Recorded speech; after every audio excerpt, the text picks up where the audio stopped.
Well,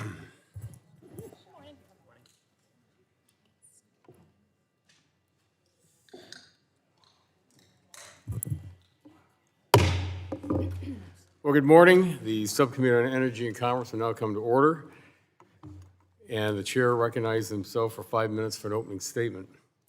Welcome to today's hearing on the Department of Energy's fiscal year 2027 budget, and welcome back to you, Mr. Secretary, to the Energy Subcommittee of the Energy and Commerce Committee. Almost 14 months ago, you inherited a department that was not serving the strategic needs of the nation. The previous administration lacked a realistic national energy security strategy. They wasted billions of dollars reducing reliable energy and making our energy systems ill-prepared to meet this historic moment of the next generation economy. After more than a year at the helm of our energy department, things look very different. Under your leadership, our nation's energy strategy prioritizes core responsibilities of energy and national security, reliable power, affordability, and economic growth. You've charted a path to ensure U.S. leadership in future technologies that are reshaping the global order.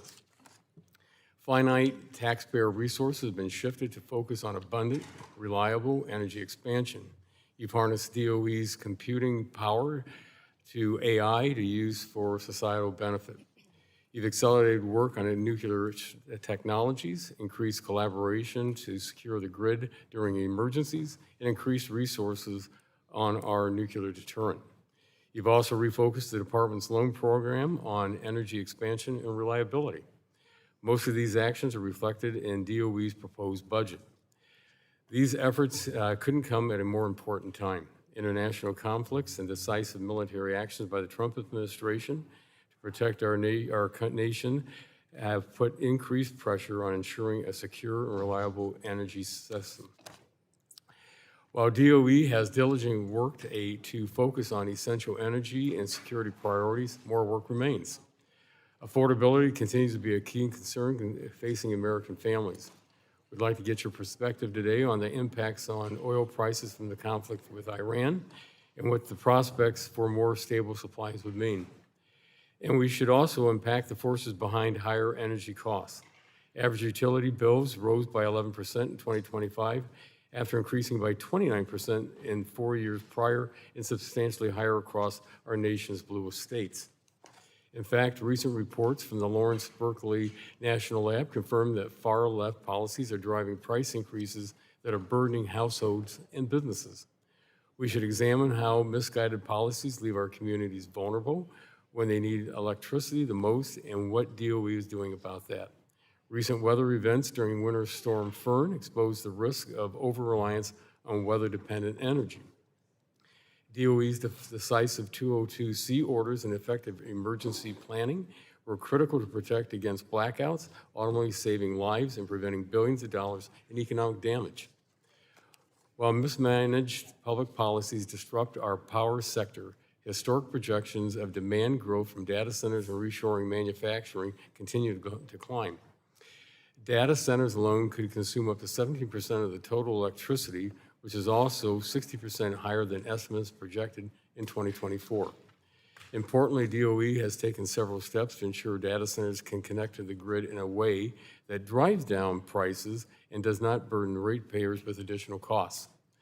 This subcommittee has spent considerable time examining this historic load growth and what type of energy system is needed to fuel data center demand. Without fail, experts across the field have testified that the answer is dispatchable, reliable, and affordable supplies of baseload power. In recognition of these needs, the department has prioritized dispatchable resources that can power next-generation technologies and can keep the lights on when we most need it. Alongside these efforts, the department has focused on ushering in a nuclear renaissance.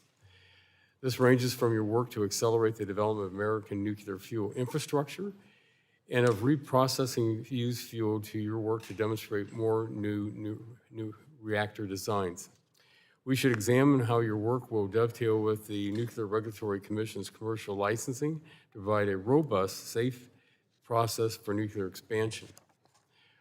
While the previous administration sought to end the use of fossil fuels, your department has unleashed American energy, like liquefied natural gas, and reversed unnecessary regulations that attack fossil fuel use.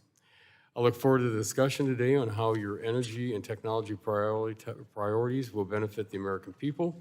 And I yield back the balance of my time and recognize the gentlelady from Florida, the ranking member of the subcommittee, for 5 minutes for an opening statement.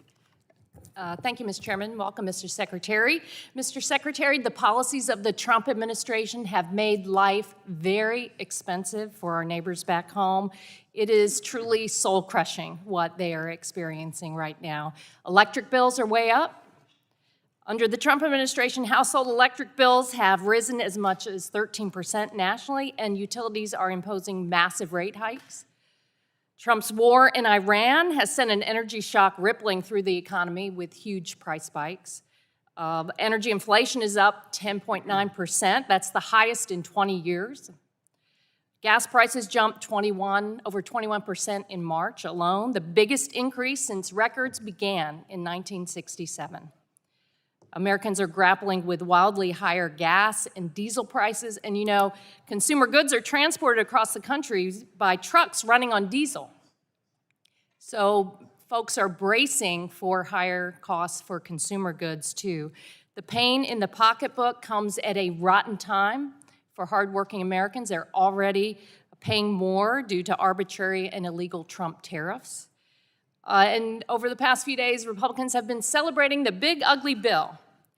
But the impact has been devastating when it comes to energy bills for our neighbors back home. Because to pay for tax cuts for billionaires, Republicans in Congress rolled back many of the clean energy initiatives from the Inflation Reduction Act, which have been helping consumers save on energy costs. The Trump administration and the GOP eliminated tax credits for solar, wind, electric vehicles, and home efficiency upgrades. So altogether, what is happening is you're really sticking hardworking Americans with higher electric bills. And on top of all that, despite higher energy demand, the need to lower prices, the Department of Energy has effectively killed cleaner, cheaper energy projects, some fully permitted and under construction, to the point that the country, in many places, is grappling with a shortage of power, and ratepayers are paying even higher electric bills. And it's troubling that the DOE is making it all the more expensive by forcing expensive, dirty coal plants to stay online, counter to the plans of utilities, state regulators, and grid operators due to the cost of ongoing operation. But do you know who's making out like bandits through all of this? Oil and gas executives. The Wall Street Journal recently reported that Trump's war in Iran is yielding a windfall for Americans' top oil executives, particularly CEOs, who have pocketed, get this, over the past couple months, $1.4 billion. When the Chevron chief executive sold shares, he pocketed $104 million. ConocoPhillips CEO netted about $54.3 million in March alone. The CEO of Baker Hughes sold about $33 million worth of stock during the same month. The Trump administration and fossil fuel executives certainly have consumers over the barrel in more ways than one. You know, this Trump energy crisis almost seems intentional. And this is a context for the president's proposed budget. Aside from the NNSA, you're proposing an 11% cut in areas that help consumers save, like full elimination of the low-income home energy assistance program and the weatherization program that this committee reauthorized in a bipartisan fashion last year. You propose to cut initiatives for critical minerals, geothermal energy, and hydropower. Those are bipartisan that we all support. That seems backwards. As usual, the only thing that the administration reliably supports are polluters. The president's budget proposes $23 million to subsidize the dying coal industry. It requests almost $2 billion for a new baseload power account to preserve coal, oil, and gas industries. At best, the policy priorities from the DOE and the administration are incoherent. At worst, they pose real risk to U.S. energy reliability and resilience. You know, you've lost a lot of employees. They were doged, they were fired. Now DOE faces a historic labor shortage. It calls into question whether you can administer the law as Congress intended.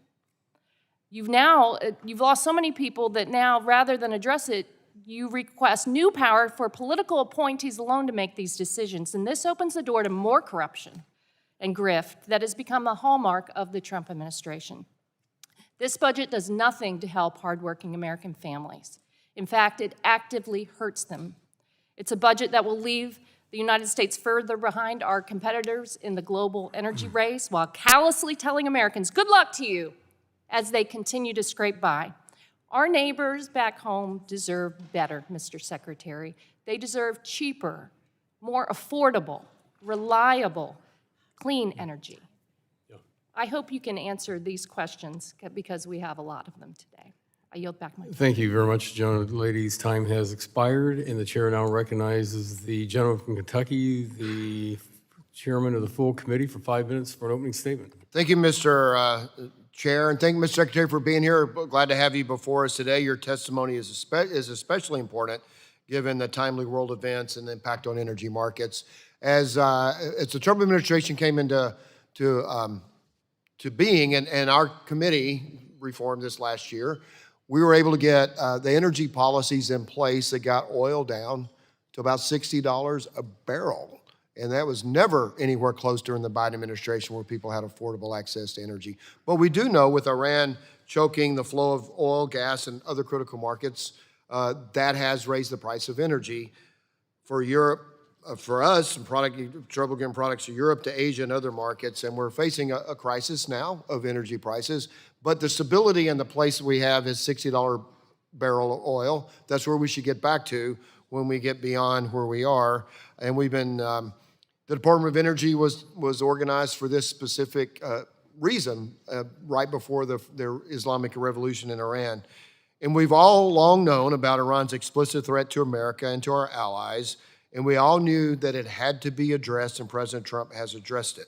But clearly, Iran's disruption of global markets is increasing prices here at home. So understanding how DOE is addressing supply constraints as a result and how its work will help ensure long-term affordability will be part of our discussion today. And of course, there is but one of many pressing issues, China. China still threatens to disrupt geopolitical relationships around the world and to overtake technological leadership, particularly in the race for AI dominance and innovation. And here at home, our nation still faces tremendous new demand for energy. There's a burning need to revitalize an energy system long suffering from misguided policies that undermine reliable, affordable power and prioritize technologies that depend on taxpayer subsidies and handouts. Success requires energy addition. Building the reliable, affordable systems that leverage our abundant sources of energy is critical. So, Mr. Secretary, you testified last year that access, quote, access to an abundant and reliable energy supply is a key ingredient to unlocking prosperity and ensuring human flourishing and innovation, unquote. That's refreshing and powerful message, should be at the center of our nation's energy policy and DOE's technological work. Let's focus on how best to do this. I'll yield back. Thank you. The gentleman yields back, and the chair now recognizes the gentleman from New Jersey, the ranking member of the full committee, for 5 minutes for an opening statement. Thank you, Chairman Latta. The Trump administration's energy policy, Secretary Wright, has been an absolute failure. Energy prices of all kinds have skyrocketed, energy reliability is under threat, pollution is getting worse for the first time in decades, and Mr. Secretary, it's all the Trump administration's fault. The list of disastrous policy failures from this administration is long, but one of the worst offenses has been Trump's reckless war in Iran. Since day one, there's been no plan. In fact, the strategy changes by the day and by each deranged social media post from the president. First, Trump says he wants to open the Straits of Hormuz, and the next day he says he wants to blockade it. And his erratic policies has sent global oil prices skyrocketing, and American drivers are now paying more than $4 per gallon each time they fill up their tanks, while diesel prices have reached over $5 per gallon. And Trump's war caused the largest monthly increase in gas prices in nearly 60 years, and there's no relief in sight. The average household is expected to spend $740 extra on gas this year. And making matters worse, the Trump administration's initial response was to unleash sanctioned Russian and Iranian crude upon the world, rewarding two of the worst actors on the international stage, including the one the administration is actively fighting a war against. Even in the last week, the president has floated a plan that would allow Iran to collect billions of dollars in tolls for traversing the Straits of Hormuz. And the President Trump started this war promising that the Iranian regime would fall, but clearly that's not happening. This war is an unequivocal disaster brought on by this president. And throughout all this chaos and volatility in the market, Secretary Wright, your social media account was saying that the U.S. was escorting ships through the Strait of Hormuz, and then the White House said it wasn't true. I don't know, it just doesn't seem like anybody can get their act together. And you seem more interested in increasing the output of Venezuelan oil producers than addressing energy security challenges here in the U.S. And the Trump administration's energy policy has firmly put America last. So much for the promise of America first. It's America last. And it hasn't just been foreign policy. Republicans' disastrous domestic energy policies have put America last too. Electricity prices have increased at twice the pace of inflation. Natural gas prices are up 12% since the president took office. Last month, energy prices caused inflation to reach its highest level in 2 years. And tens of millions of Americans are already struggling to afford their power bills, and last year utilities requested $31 billion in rate hikes. And rather than trying to soften the blow for Americans, the Department of Energy, under your leadership, has only made things worse. DOE has attacked energy efficiency standards, canceled or delayed clean energy projects, slowed down important cost-saving programs like the Home Rebates Program and the Weatherization Assistance Program. Just 36 hours ago, my staff received a 40-page list of grants that DOE has decided to retain or modify after leaving these grantees hanging for over 15 months. And these are projects that would strengthen the grid, build out clean energy manufacturing, reduce our reliance on foreign supply chains, but many have not heard a word from the department for over a year, and this period of limbo has seriously jeopardized the viability of many of these projects. I mean, look, the bottom line is you can't rob a bank, then give 9% of the money back and expect a thank you. There isn't going to be any thank you from me. Making matters worse, your administration has directly increased electricity prices by hundreds of millions of dollars in certain regions of the country to keep coal plants online. Unfortunately, as a report last week showed, 3 of those plants you demanded stay online didn't produce a single megawatt of power, and yet American families in those areas are seeing their electricity shoot through the roof. It's a perfect summary of the Trump administration's policies with high costs and zero benefits. So, Secretary, during your time at the Department of Energy, there has been a drastic and unprecedented decline in energy security and affordability for all Americans. And today's hearing is about ensuring that you're held accountable for what's happening on your watch and not continuing the steep price increases that American families face every day. And so with that, Mr. Chairman, I yield back the balance of my time. Well, thank you very much. The gentleman yields back, and this concludes member opening statements. The chair reminds members that pursuant to committee rules, all members' opening statements will be made part of the record. Also, just to, I think all the members already know, we have 4 vote series today. We have one coming up at 11:30. They're anticipating not getting off the floor until 12:15. We have a 1:30, 3:15, and a 5 o'clock. And so, as always, when we end the second or the first vote series and the last vote, we'll be back in our seats 10 minutes after the vote is called. Also, as everyone knows, I'm going to have to make sure that I'm cutting people off at 5 minutes so members can keep getting all members can get their questions in. So be cognizant of that, because I will gavel at 5 minutes on your questions. Again, we want to thank the Secretary for testifying before us today, and you will have an opportunity to give an opening statement followed by a round of questions from our members. And our witness for today's hearing is the Honorable Chris Wright, the Secretary of Energy at the U.S. Department of Energy. Mr. Secretary, we appreciate you being here today, and you are recognized for 5 minutes for an opening statement, so just pull that mic up close, and we appreciate you being with us. Chairman Latta, Ranking Member Castor, and members of the committee, thank you for the opportunity to testify today on the President's fiscal year 2027 budget for the Department of Energy. Under President Trump's leadership, we have put the department back on mission, delivering affordable, reliable, and secure energy for the American people. Let me highlight what that looks like. We have taken decisive steps to restore grid reliability, Using emergency authorities under Section 202C of the Federal Power Act, we kept baseload critical generation online after DOE analysis warned outage risk could increase by 100-fold by 2030 if we had continued the Biden administration policies. This action and the critical market response to our action preserved 17 gigawatts of critical dispatchable generation for the American people. Hundreds of American lives were saved by these actions during Winter Storm Fern. Historic cold drove record heating and electricity demand. Dispatchable energy, natural gas, coal, hydro, and nuclear were the MVPs of the grid. In New England, at peak demand, hydrocarbons, hydro, and nuclear provided 95% of power. Wind, solar, and batteries combined provided 2%, less than burning wood and trash. The lesson: when reliability is on the line, dispatchable energy shows up. We have worked to establish American energy leadership globally. Since President Trump ended the previous administration's reckless LNG export approval ban, the department has approved more than 19 BCF a day of new export authorizations, which is more than the entire capacity the United States had on Inauguration Day last January.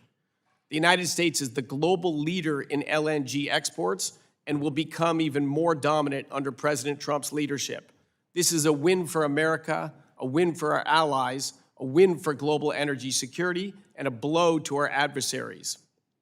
We are advancing national security at home and abroad. From day one, President Trump has focused on delivering prosperity at home and peace abroad. Occasionally, power must be projected to create long-term peace. American national security is anchored by our nuclear deterrent. DOE's National Nuclear Security Administration is honored by this mission to ensure a safe, secure, and effective deterrent against new and evolving threats. Today, NNSA is delivering more new weapons, 7 warhead modernization programs, and plutonium pits than ever since the Cold War. We are driving a nuclear power renaissance.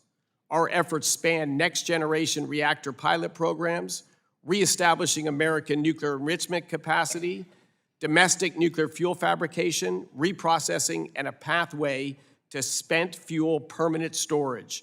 I am proud to share that we will have multiple advanced reactor prototypes critical by America's 250th birthday this July 4th. We are driving hard to meet President Trump's goal of quadrupling nuclear capacity to 400 gigawatts by 2050. This ensures nuclear energy will play a central role in powering America's reindustrialization and leadership in AI. Our budget request reaffirms our commitment to cleaning up nuclear waste in communities that carried the weight of America's earliest nuclear programs. We are bringing professional management and innovation to enhance cleanup efforts, while seeking to redevelop cleaned-up sites like Portsmouth, Paducah, Hanford, and others. We launched the Genesis mission to bring AI's immense promise to scientific and technological innovation. In our nation's history, there have been 2 great scientific mobilizations: the World War II Manhattan Project and the Apollo space program. The Genesis mission is the third. Genesis mission is focused on the most difficult scientific challenges of our time: quantum computing, fusion energy, advanced materials development, and human health.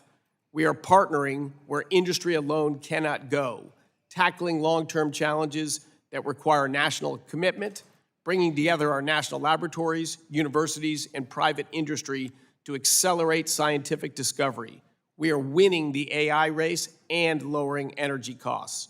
By leveraging department-owned land and assets, we are enabling rapid deployment of large-scale compute capacity through public-private partnerships. We are working closely with industry and communities to ensure these projects adhere to the President's important ratepayer protection pledge to rapidly expand our nation's electricity grid and end the Biden administration's ruinous rise in electricity prices. We are securing critical minerals. We have strategically reorganized the department, consolidating 5 offices into a single Office of Critical Minerals and Energy Innovation.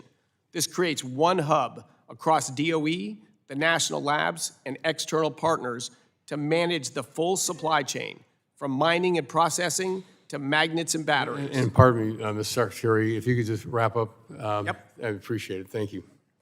Yeah, finally, we're preparing for the future. America is open for business, and again, trillions of dollars are being invested in American infrastructure for manufacturing and AI. As Secretary of Energy, I'm honored to lead this effort for President Trump and to work with this committee to strengthen America's energy future. Thank you very much for your testimony, and we now move into the question and answer portion of the hearing. I will begin the questioning with recognizing myself for 5 minutes.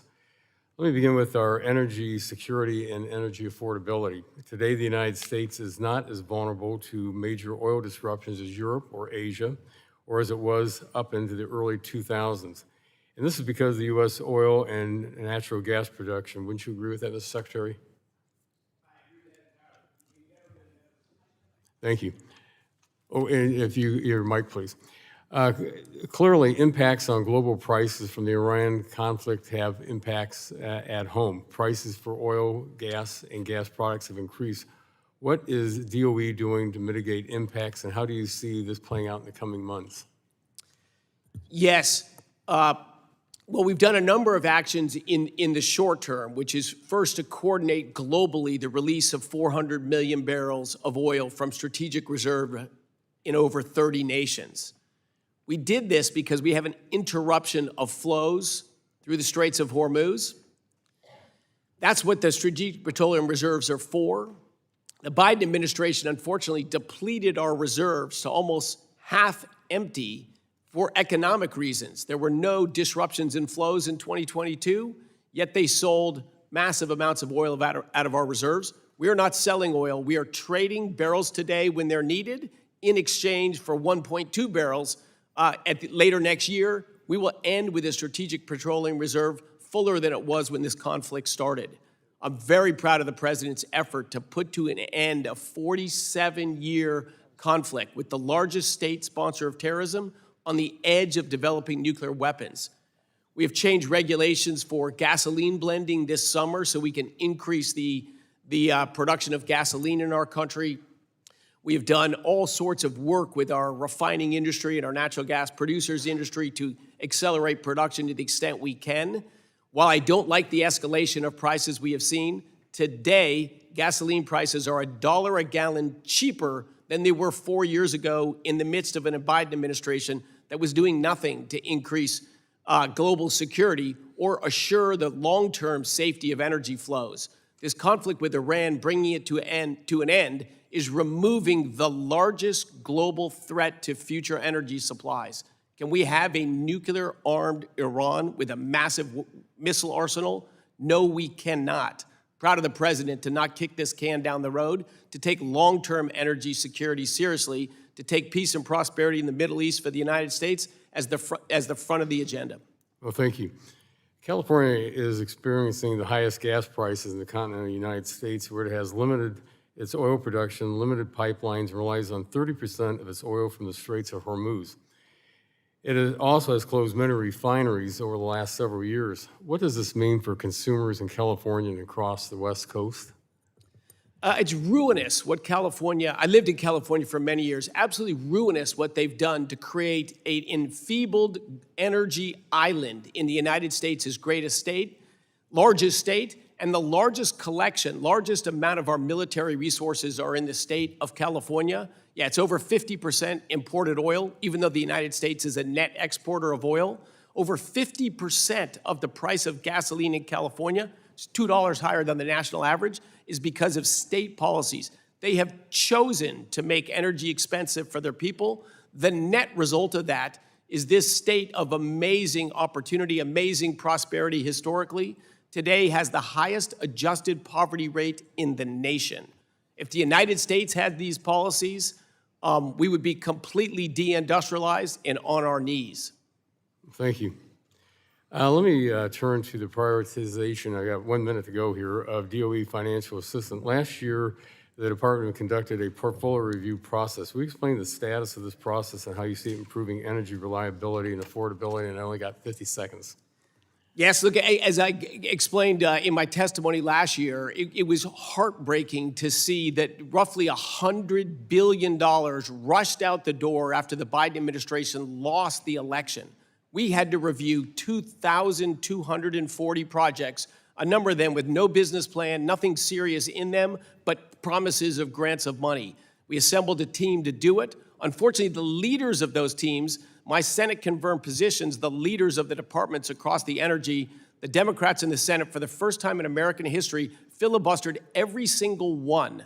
I did not get the leadership of the departments until late October last year. Of course, I had to engage them in that process. But we did a rigorous process to see what projects are aligned with the mission to increase the supply of affordable, reliable energy to the American people. Well, thank you very much. And keeping with the 5-minute rule, my time has expired, and I recognize the gentlelady from Florida, the ranking member of the subcommittee, for 5 minutes for questions. Thank you, Mr. Chairman. Mr. Secretary, one of the reasons that hardworking Americans are grappling with higher energy bills right now is what you did when you took office at the Department of Energy in canceling so many clean energy projects and grid reliability projects. When you took office, you killed over 350 new energy projects and threatened over 300 more with termination. You were sued because of this, and you lost in court because of it. I don't think it's gotten enough attention that many of the grants you canceled were done so just because they were in states led by Democrats. Is that fair in the United States of America? For you just simply to make a political decision to kill clean energy projects, increase electric bills simply for political purposes? So the statement is false. All of the 2,240 decisions we made did not involve politics at all. Mr. Secretary, let me show you. I'm sure you've seen this. This is the district court stipulation signed by your representatives of the Department of Energy in federal district court that stipulates a primary reason for the selection of which DOE grant termination decisions were included in the October 2025 notice tranche was whether the grantee was located in a blue state. This is signed by your attorneys, and it's of course it is true. Read your words more carefully. We're included in the announcement, not in the decisions on the projects. If you want to make accusations, please be accurate. Are you going, well, talk about accuracy. You just said that gas prices during the Biden administration were higher than they are now. They are not. Boy, tell my folks back in Florida that are pulling up to the gas pump at $4.29 today. Average was over $5 during the Biden administration. Highest, and it's so arbitrary. You all have inflicted such pain and damage, and you can try to bob and weave on all this. But when a federal district court calls you out for your illegal cancellation of energy grants, hopefully you're going back to the drawing board to say, we're now going to right the ship. For the 7 projects that prevailed, have you released the funds to those energy projects? Of course, we're appealing the decision there. You're appealing the decision. We cannot appeal it yet because we don't have a final decision on it. But look. So then what about the other? Do you want an answer, or do you just want to speak? Well, you said you're appealing the decision. So that means that as of right now, you're not. What about the other hundreds of grants to stabilize the grid, to help lower costs, to bring on new clean energy, cheaper energy technologies? Do you intend now, since the courts have said you acted illegally and arbitrarily, to actually restore those grants that were appropriated by the Congress? Of course, we follow the law, always will and always have. But what you call clean energy, it's exactly the subsidies on wind, solar, and batteries that drove the 30% rise in electricity prices during the Biden administration, and that drove the rise in electricity prices last year. because the only things that could be permitted were energy sources that only work some of the time, and you don't know when they work. Mr. That is a Secretary, surefire way to raise electricity prices, think about, and it did. You're going to hear from other colleagues today about canceled projects that states and communities were relying on to help lower energy bills, and now you have said, no, we think it's more expensive to double down on costly, polluting plants. You know, the unabated burning of oil and gas and coal also has an outsized cost and impact. You can't turn a blind eye to the rising cost of the heating climate, and you continue to kind of bury your head in the sand on that. And you go back to all of these businesses that had fully permitted and even begun constructed projects. How does the private sector ever trust you again when you arbitrarily and illegally cancel these projects? How do you rebuild that trust? They weren't arbitrary, and the legality are being disputed. You mentioned the rising costs of a warming climate. Over the last 35 years, insured losses as a percent of global GDP I know insurance have in declined Florida. 20%. I know insurance in Florida. It declined, not risen. Yep. The gentleman's time has expired. I'll yield back my time. And the chair now recognizes the gentleman from Kentucky, the chairman of the full committee, 5 minutes for questions. So, Mr. Secretary, did you want to respond to more of what was just asked? I'll give you some time to answer some questions that you were just asked. I think I made the most of the main points. She said, I hide my head in the sand. No one has ever accused me of that before. I'm very outward. I'm very honest about what we're doing. And to leave with this rising cost from climate, from a warming climate. The climate has warmed. We have put 50% more plant food in the atmosphere. That is true. But damages from extreme weather have been on a downward trend as long as we have data as a percent of the economy. So looked at realistically and honestly, there's not been an increase in hurricanes, floods, droughts, tornadoes, despite endless claims of it. And the losses as a percent of our economy have been on a downward trend because we build stronger, more resilient things these days. And you also start talking about by subsidizing non-dispatchable power that only gave, 2% less than garbage and burning wood in New England. And people say, well, you just picked the worst day of the year when you use that comment. And I said, well, we need it the worst day of the year. That's when you need it the most. That's when peak demand. I said Churchill Downs has 100,000 seats for one day a year, but they need them that one day a year. And so it's important. So how did so the subsidies of wind and solar that some people claim will make power cheaper because you're subsidizing it, so somebody's paying for it, but it may be cheaper for the user, actually makes it more expensive because you can't permit it or they don't build other dispatchable power. How do the subsidies of wind and solar make energy go up? Yeah, great question.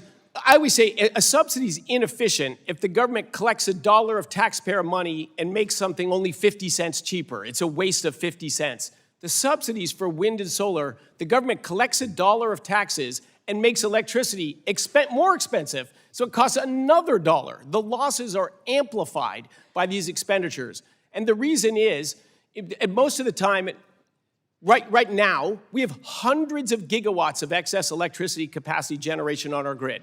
The only time delivery matters and sets the capacity of the grid is at peak demand time. How much we can deliver in our electricity grid is what we can deliver at peak demand. Wind and solar, and you saw it in Fern, go on vacation when you need them the most. So if the wind picks up right now and it starts blowing, the federal government sends 4-cent subsidy per kilowatt hour to that wind farm developer. We take a natural gas plant that's running and turn its power down because it's got to accommodate the wind power. We save 2 cents in the natural gas that's not burnt. We're already down 2 cents. Plus, the utility that contracted with that wind company pays them whatever their contracted rate was for it. We've added a whole bunch of new capacity, but we haven't expanded the capacity of the grid. We just have to operate 2 grids now and build all sorts of new transmission infrastructure. The states that have passed renewable portfolio standards and pushed what Representative Castor calls clean energy, they have 50% higher average electricity prices than the states that didn't force that. So we talk about clean energy or cheap energy. You've got to look at the system costs. We got to look at numbers, and we should look at facts. I know everybody wants to scream and make unbased accusations, but let's just talk about the facts today to the extent. So I'm going to go. So for the next minute forward, I had a lot of questions. I'll send them for the record. But talk about. We know there's a crisis. There's high prices of energy. People are hurting. we can't have a nuclear Iran. I understand the decisive action and the reason for it, but at the Department of Energy, what is kind of going on in the next minute and a half that you're trying to, we can tell the American people we're trying to relieve energy prices? Oh, all sorts of things. Look, on the electricity grid, we're doing everything we can to keep dispatchable capacity that we have today on the grid. I mean, for gas prices today, what are you guys doing knowing that for this emergency, trying to do everything you can to make gas prices today cheaper? I know we're going to get beyond this, but what are you trying to do today? We meet every day with what are the knobs we can turn there. I mentioned the Strategic Petroleum Reserve. I mentioned working with EPA to change the blending requirements so we can produce more gasoline this summer.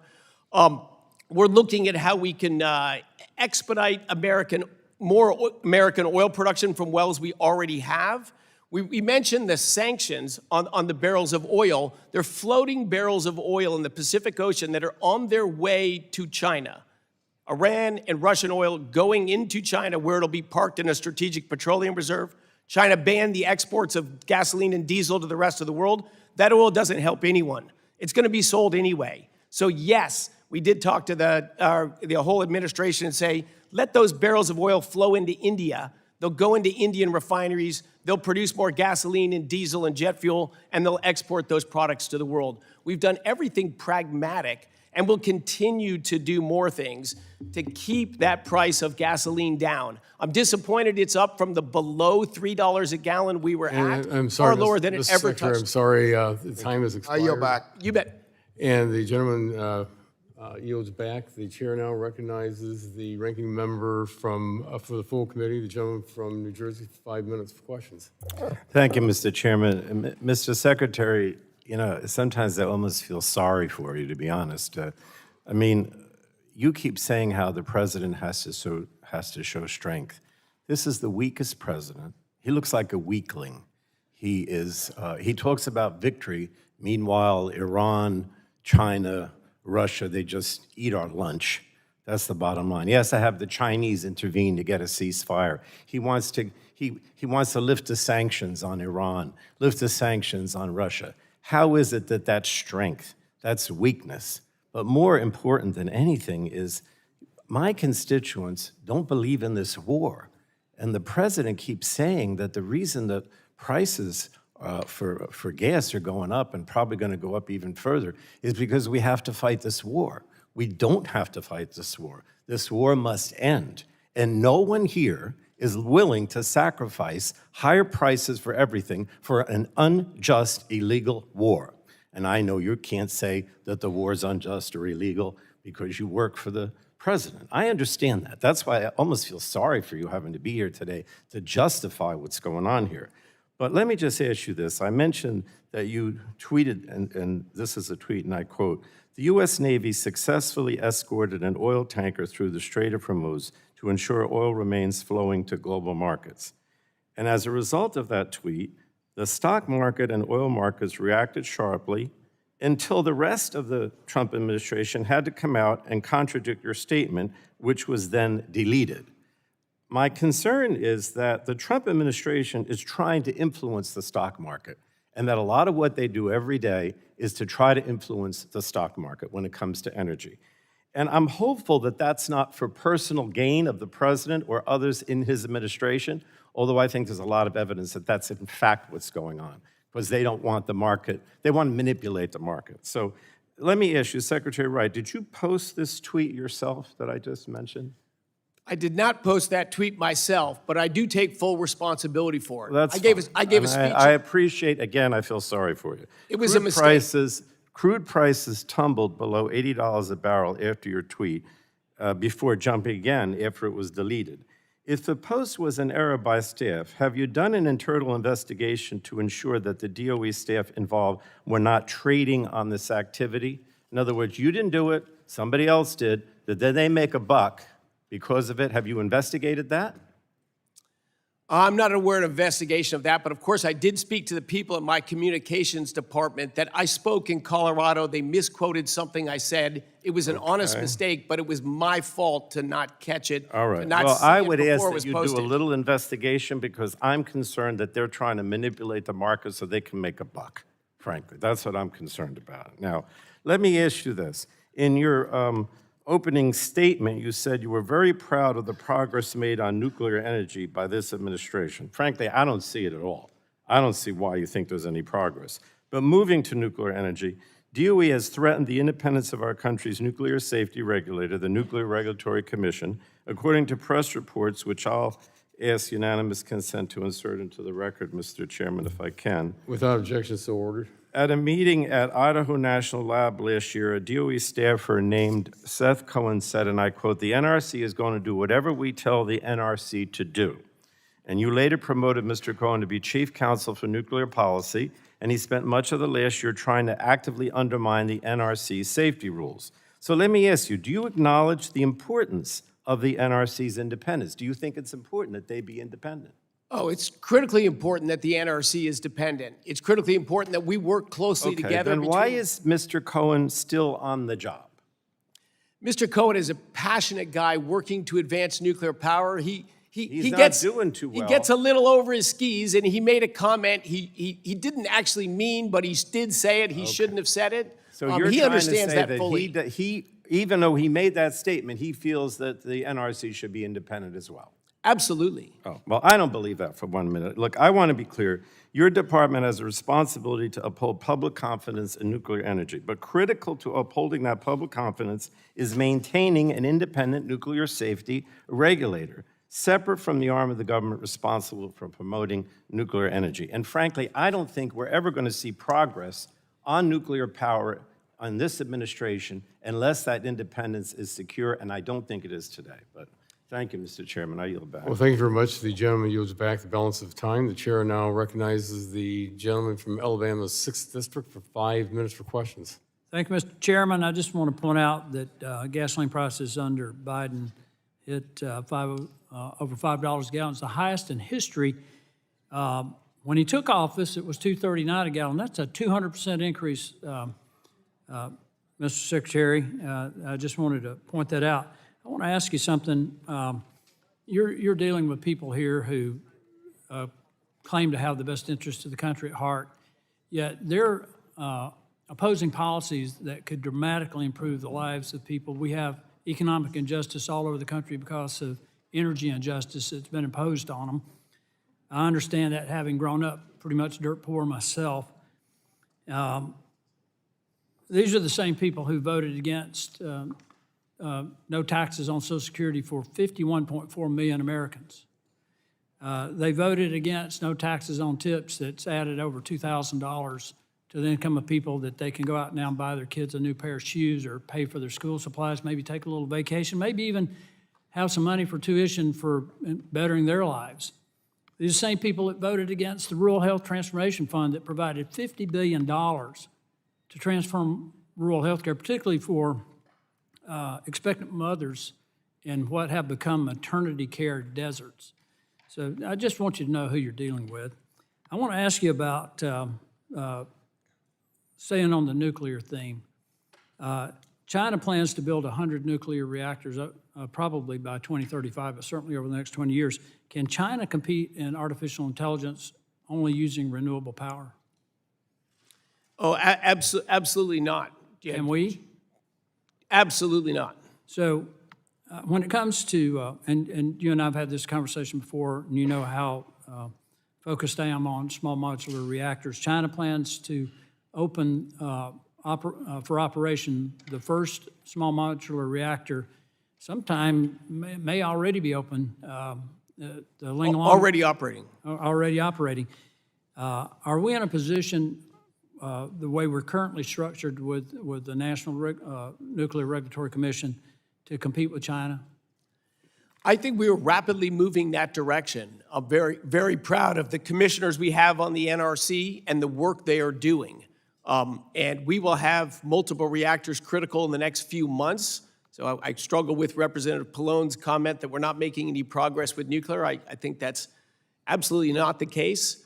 Haven't we had these discussions where we're very focused on our ability to compete in artificial intelligence, to increase the baseload power available for this without raising rates on residential consumers and business consumers, by using small modular reactors? Absolutely, Representative Palmer. They're going to be a key part of what's going to power AI and allow us to reshore manufacturing. The ratepayer protection pledge we've done with all the hyperscalers, President Trump's leadership, will assure that electricity prices will not go up as we build data centers and we build new power generation. Nuclear is going to be a huge part of our electric Isn't permitting future. reform absolutely essential to being able to build these facilities along with critical infrastructure that we need to remove our reliance on China for refined critical minerals and rare earth elements? Absolutely, yes it is. Are we making progress there? In permanent reform? Right. No. Well, there's dialogues, but no, we haven't moved there yet. At the agencies, we've done NEPA reform. The Supreme Court came down and gave us a unanimous decision in sort of a parallel issue. But yes, we need Congress to move real permitting reform so it's easier to build things. Otherwise, China will keep leaving us in the dust in electricity production. And when we do permitting reform, when we expedite permitting, does that in any way undermine any of our environmental laws? Absolutely not. So what confuses me a lot of times about my colleagues across the aisle is they're opposed to permitting reform that would allow, if we do expedite permitting reform, it allows us to build the critical facilities that are literally critical to our national security and our economic security, even though expediting permitting will in no way undermine the environmental quality that we enjoy now or have many, many opportunities to improve upon, particularly if we go with small modular reactors. Yet they're in opposition to the very reforms that are going to improve our national security position, our economic security position, and make life better for Americans all over the country. Would you agree with that? I agree with all you said. Thank you, Mr. Chairman. Yield back. Thank you very much. The Chairman yields back the balance of his time, and the Chair now recognizes the gentleman from California's 50th District for 5 minutes for questions. Thank you, Mr. Chairman. And Mr. Secretary, I want to thank you for coming here. And if it's okay with you, I'd like to take a break from the presidential campaign to ask you about some things that I think we can work together on. First is fusion. I did read in your testimony some very positive comments about fusion. And I want to thank you for coming recently to the D3D facility in San Diego. As you know, that facility is a world-leading facility in the development of nuclear fusion. And fusion has made tremendous progress over the last several years, in part due to the work at D3D. The proposed budget request for FY27 reduces funding to its lowest levels in 13 years. And at this level, I just wanted to say it looks like D3D would need to lay off 30% of its workforce, cease infrastructure development, and go into a warm shutdown. I just ask you, can we work together to see what we can do to keep that facility open? Yes, absolutely. I will work with you to keep that facility open. I'd like to see our efforts in fusion grow. I believe our numbers are flat year over year, but do I have an interest in actually growing that funding? Absolutely. I want to call your attention to that. I'd love to work with you on and that. I know this is a dynamic document, but I want to call your attention to that and hope we can work on that. The other, thank you for Mr. Palmer, my friend, setting up permit reform. I think that's something I personally am interested in doing. And we've made a lot of progress in this Congress, and I'll just tell you where I think where the state of play is. Congress passed a NEPA reform, the SPEED Act from the Natural Resources Committee. I think there's a lot of good things in that. We are interested in transmission. I think we've talked about this before. There's so much congestion. I mean, even if you built a gas plant in PJM today, you can't hook it up. Microsoft wants to reopen 3 Mile Island, kind of a heroic thing around a data center. They can't apparently get hooked up until 2031. We have to build more transmission. And I think, you know, there are discussions going on, but we would really love the administration's active support in getting a plan to build out transmission as part of this deal. I think I would just call to your attention, there is concern around certainty. The notion that I know you're not big fans of wind. We have disagreements about energy policy, but pulling a plug on a project like Revolution Wind that's already permitted scares off investors and scares off people, and I think we got to get away from that. We just introduced the bill on certainty yesterday. I know the natural gas folks want relief from Section 401. Just for your information, that's a hard pull for Democrats, but it can't be done unless we write down the rules on methane. I think the industry is tired of being jerked back and forth on methane. Because of customer demand from the EU, from China, and from South Korea for clean gas, the industry's developed the technology it needs to be able to abide by methane restrictions. We need to write those down. Those are the kinds of things I would invite your attention to, and you think you would be able to work with us to get a congressional deal this year? I do believe so. I think you raised a number of the key issues, and I do believe that there is room for a bipartisan agreement that addresses all of the issues you raised. And I would like to see that happen, and I'd like to work with you on it. Thank you. I would say that you've indicated before there'd be value to permitting multi-state, multi-regional transmission lines similar to pipelines. So it's a one-stop shop at FERC. The process for getting through lines is much harder. Can we talk about a parity problem? So we're faster, more efficient transmission permitting paired with reforms to the environmental laws would reduce costs, improve grid reliability. Is the parity between permitting pipelines and permitting transmission lines something that you'd consider? Yes, I think it's very worthy of discussion. Okay, we really need your help to help kick this committee into gear. On the House side, you know, frankly, we have a lot of Republicans who've been really willing to step out without knowing what the Trump administration thinks and work in a constructive way. I think senators are more intimidated to do that. You know, if you and President Trump can indicate, yeah, you want permit reform and transmission planning has got to be part of it, I think we could come to a deal. That's great to hear. Okay. Yeah, I look forward to those dialogues moving forward in the next few weeks, I hope. Thank you very much. I appreciate it, and I yield back. Thank you, Representative Peters. Well, thank you very much. Gentleman yields back the balance of his time. The chair now recognizes the gentleman from Texas's 11th District for 5 minutes for questions. Thank you, Mr. Chairman. And Secretary, it's such a breath of fresh air to have an expert, somebody who knows the business of energy and that represents all 50 states on affordable, reliable energy. And it's also nice to follow Mr. Peters from California, and I know that his heart is in the right place on wanting to work on permitting reform, which is a huge priority for us. I'll start kind of small in our district. Thank you for the work on nuclear. And you have made tremendous strides and gains. As opposed to the previous administration, you are working on this. And as you know, the project in Texas with Abilene Christian University, Natura Energy, I know that DOE has been working very closely with that. And there's a couple of benefits. Number one, it's the added dispatchable power that we, when scaled, are going to receive from that. But number two, it's also a water issue as well, that the heat from this reactor and the technology from this reactor can help on desalinization of water, especially in an area like West Texas where water is so critical. And I just wanted to get your thoughts on that current project before going into some other ideas. Yeah, I think that reactor at Abilene Christian is a perfect example about why we are going to have a nuclear renaissance this time. I would say at the federal government, we have commitment that we're going to do it. We're going to be more sensible on regulation. NRC is critical in that. We have great leadership at the NRC. I think they're doing great things. We are changing permit approvals in the DOE. We have used money appropriated by Congress. Thank you all, everyone here, for that, to spur new uranium enrichment, new fuel fabrication in this country. So we're doing everything we can from the government end, but we have great private efforts at universities and at businesses that are trying different and novel technologies, putting their own capital at risk, their time, their emotional energy into it. If you combine capital, emotional energy, innovation with a reasonable regulatory environment, you get progress.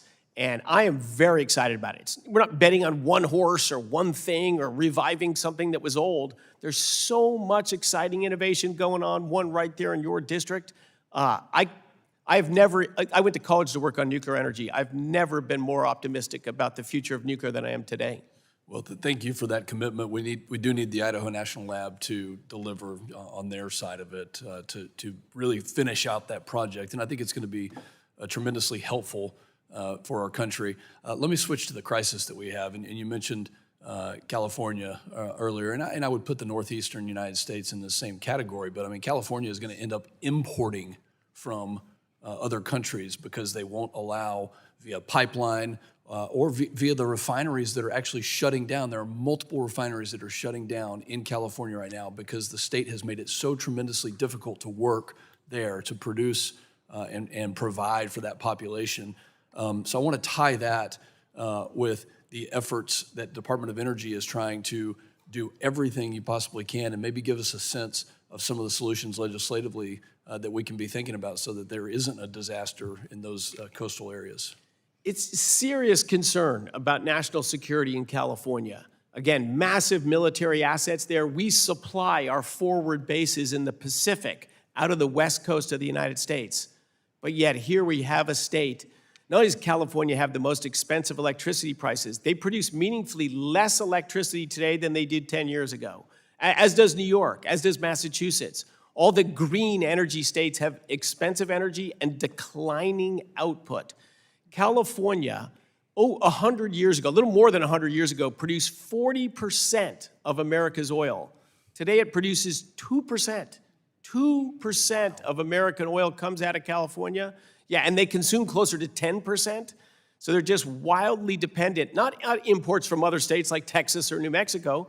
They're importing oil from Iraq, from Ecuador, from... There's going to be a day where they import more oil from Iraq than they get from the United States. And if that's not already today, then... They import over 60% of their oil from out of the United States.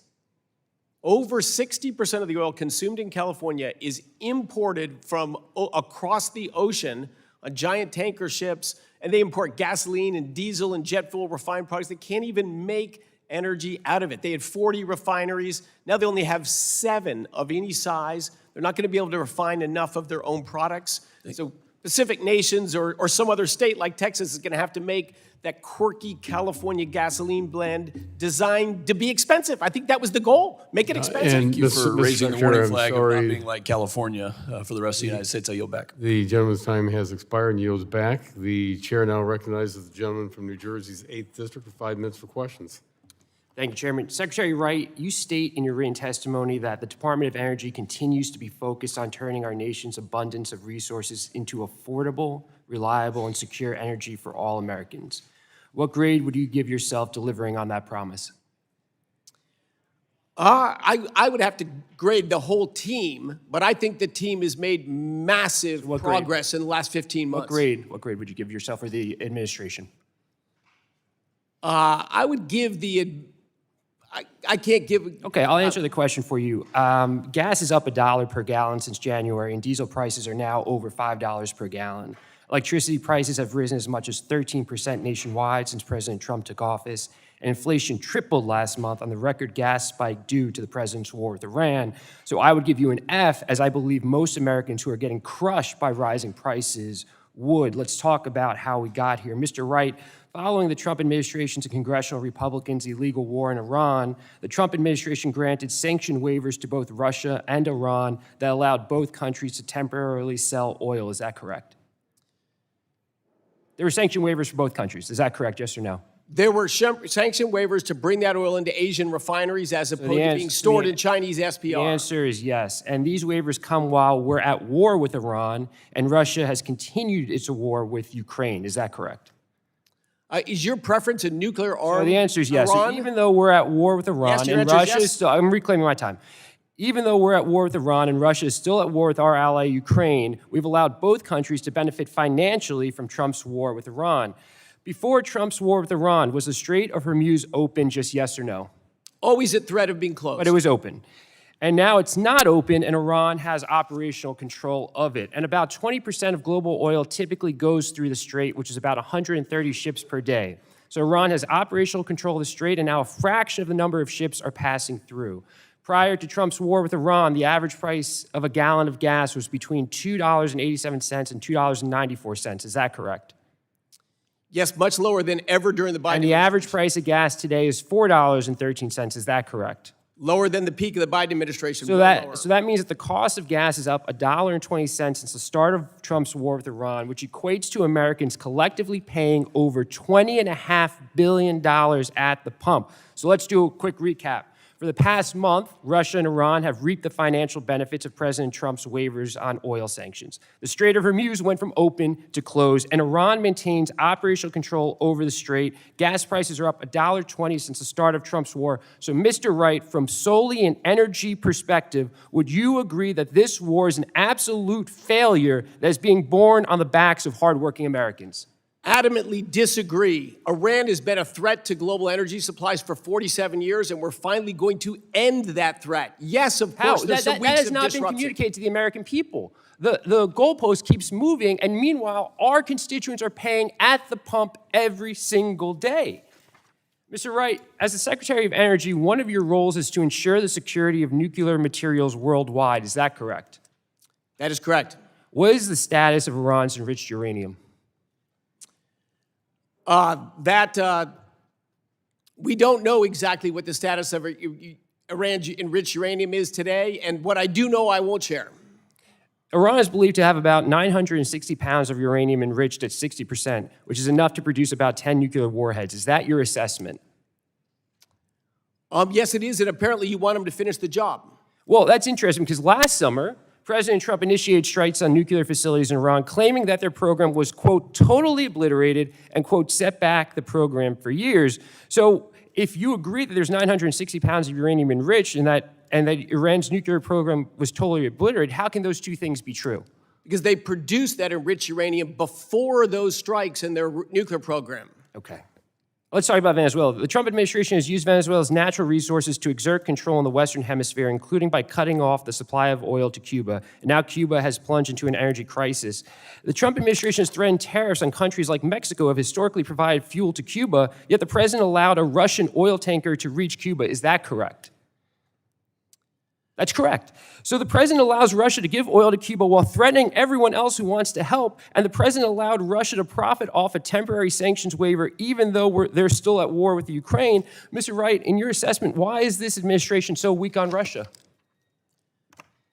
I don't believe this administration's weak on Russia. This administration's done the most efforts to get as close as possible to end the ruinous war in Ukraine. I disagree, and at the end of the day, you can't tell the American people how they feel, and they are struggling right now because of this reckless war and this disastrous administration. I yield back. The gentleman's time has expired and yields back. The chair now recognizes the gentleman from Georgia's 12th District for 5 minutes for questions. Hey, Mr. Secretary, I want to thank Chair Latta for holding this important hearing with our Energy Secretary Wright, and I really appreciate your work, sir. And I thank you for being here to testify today, even under these circumstances. I want to thank you for unleashing American energy and for working on getting more reliable energy on our grid. You know, it's too bad that my friends on the other side of the aisle didn't get so upset about gas prices under the previous administration. I don't quite understand the hypocrisy, but anyway, we have to deal with it. As part of that, nuclear energy plays a vital role, and I'm proud to highlight that my district is home to Plant Vogtle, the nation's largest and most advanced clean nuclear energy facility, with units 3 and 4 now fully operational. Nuclear energy is critical for our nation's energy security, and I'm glad that the Trump administration is promoting nuclear energy. I look forward to continuing to work with you on deploying our nuclear energy capabilities. The refocused Office of Energy Dominance Financing, EDF, is committed to the responsibility of deploying capital to projects that meaningfully contribute to energy security and lower energy costs for Americans. These are projects that can be built quickly and start making a real difference, generating electricity and a return on investment alike. Mr. Secretary, how can the EDF be utilized to expand existing nuclear plants, gas-generating plants, and grid components to build our capacity and usher forward the next generation reactors? Boy, I love your enthusiasm, and yet congratulations for the huge nuclear resources in your district. 2 of our early loans from the Energy Dominance Finance Loan are for nuclear plant restarts, both the Palisade plant in Michigan and the formerly 3 Mile Island that'll be rechristened the Crane Clean Energy Center. Those are EDF loans from the Department of Energy in partnership, with solid corporate partners that are leading the effort and funding with equity. We're just their debt partners coming along with them. EDF loans will almost certainly be part of the first 5 or 10 new reactors that are built in this country. Commercial lenders will be right there along with us. And after we get that ball rolling again, I think the commercial capital markets will fill that role nicely. But there is an important role for us at the start. We need key equity partners, and we need the right projects.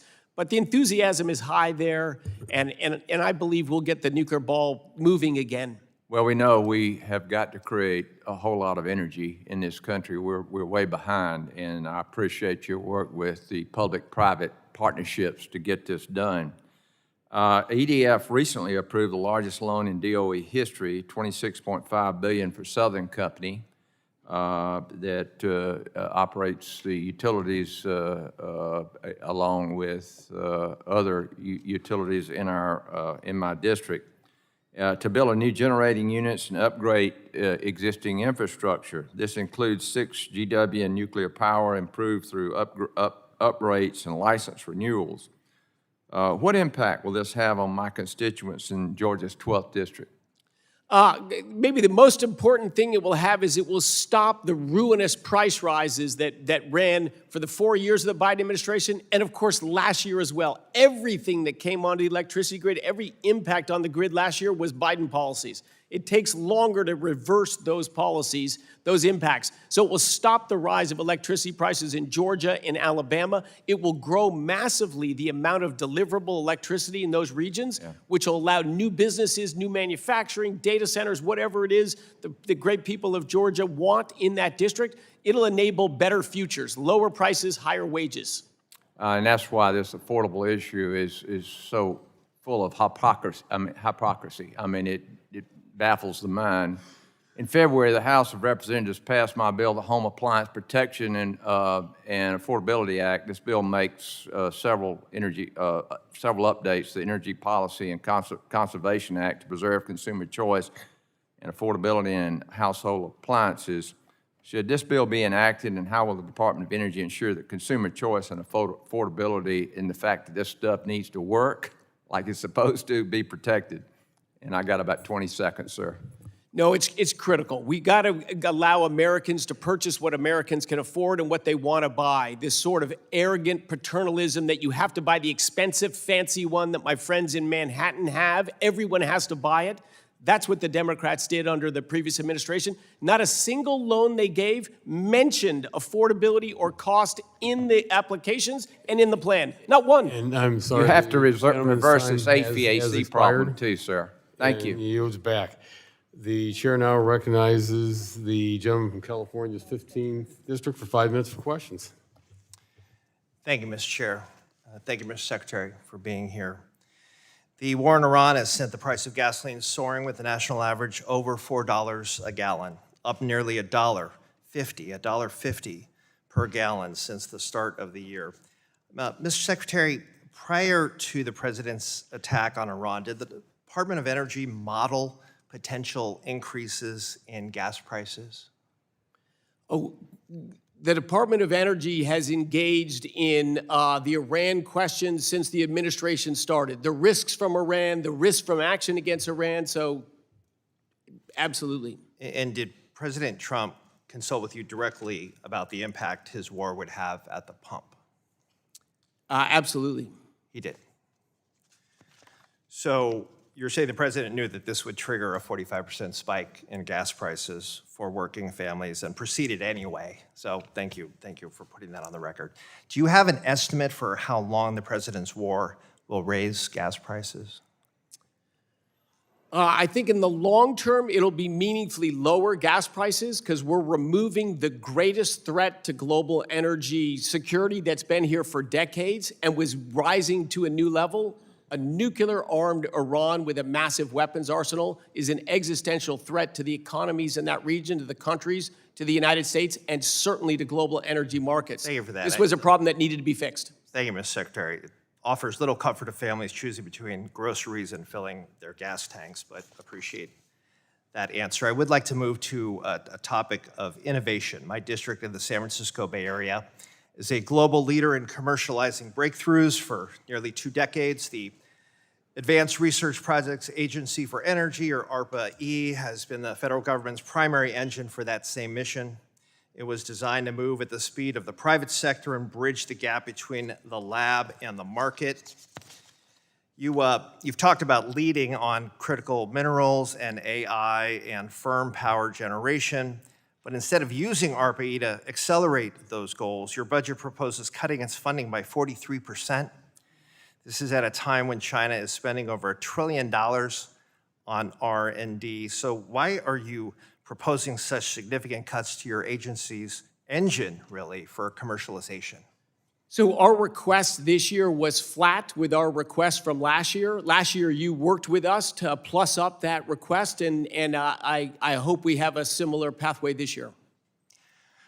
Okay, I would just like to note that we've heard about reorganizing and creating brand new offices to do the job ARPA-E is already doing. Is it efficiency? I'm concerned about the use of tax dollars with regard to that. And just want to say that ARPA-E is tech neutral. Its mission is to overcome, and I quote, long-term and high-risk technological barriers. If you want to change those priorities, you change the program directors. You don't fire staff, you don't gut the budget, but look forward to working with you on ARPA-E going forward. And with that, I yield back. Thank you. I'm a fan of ARPA-E as well and look forward to working with you on it.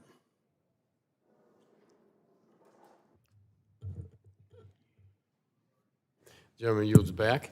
And the chair now recognizes the gentleman from Ohio's 12th District for 5 minutes for questions. Thank you, Mr. Chairman. Thank you, Secretary Wright, for being here this morning. Mr. Secretary, in just the last few months, the Department of Energy and the Department of Commerce announced a historic $33 billion public-private partnership in the great state of Ohio. Thank you. As part of this partnership, SoftBank Energy will build out 10 gigawatts of new power generation, including 9.2 gigawatts of natural gas generation to power new data center development in Ohio. When completed, this project will include one of the largest natural gas generating facilities in the world, while at the same time protecting Ohio families and ratepayers from increased costs associated with new data centers. Can you discuss the department's role in establishing this partnership? And more broadly, how are you working with the administration to win the AI race while protecting Americans from increasing energy cost as outlined in the President's Ratepayer Protection Pledge? Thank you so much for the question, Representative Balderson, and thank you for your great state of Ohio. In key part of the American industrial heartland in the past, and I believe very much will be in the future as well.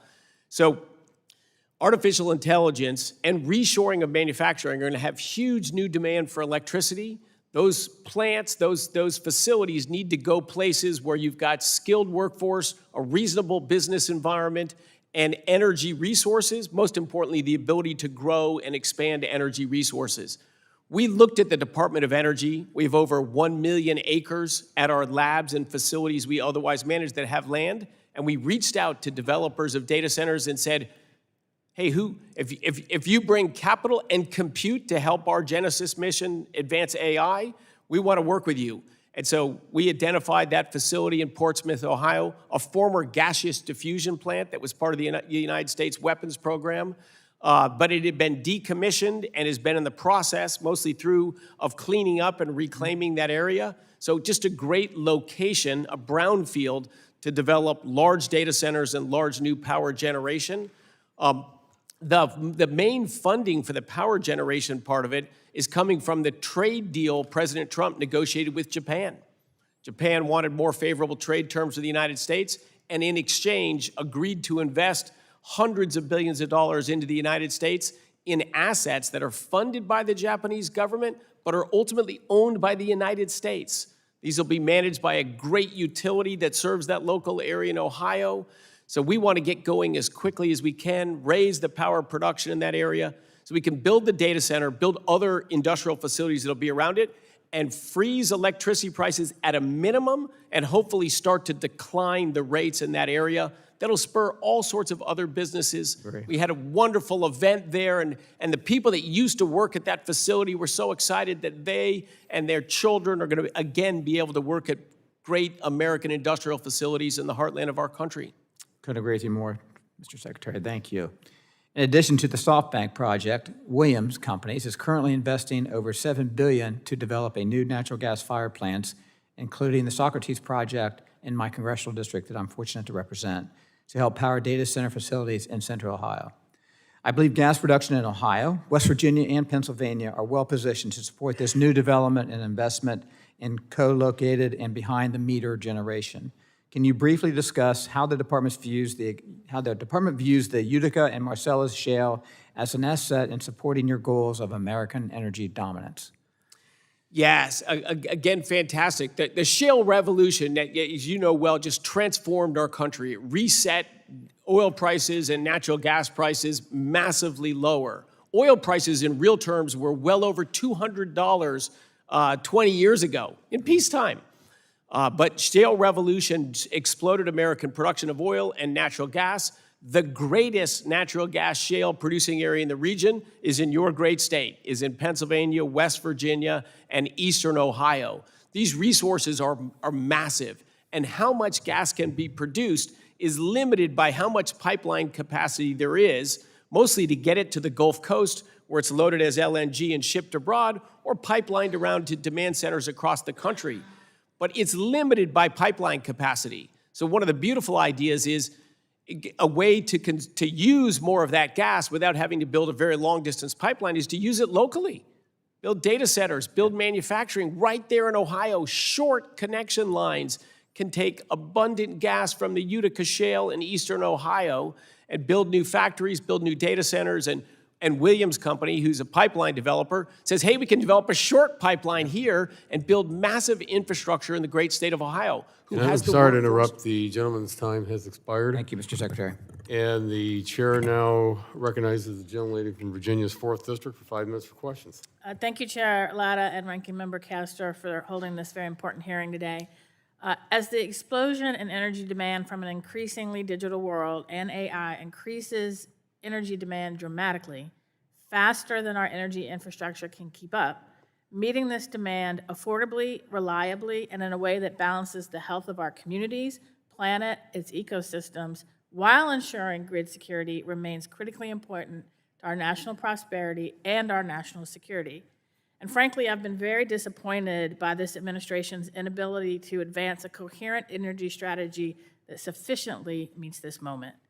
Rather than encouraging the growth of cheap, reliable, renewable energy sources, the administration doubles down on increasingly expensive and inefficient fossil fuels, eliminates programs designed to reduce energy demands and help lower energy bills, and on top of this president's war of choice in Iran has sent energy prices soaring over the past month. Americans are now paying over $4 a gallon for gas and diesel over $5 per gallon, while 80 million Americans are struggling to pay their utility bills. And many of them are forced to choose between paying for food, medicine, housing, or keeping the lights on, as the price of each of those things have gone up and continue to rise thanks to the policies of the Trump administration.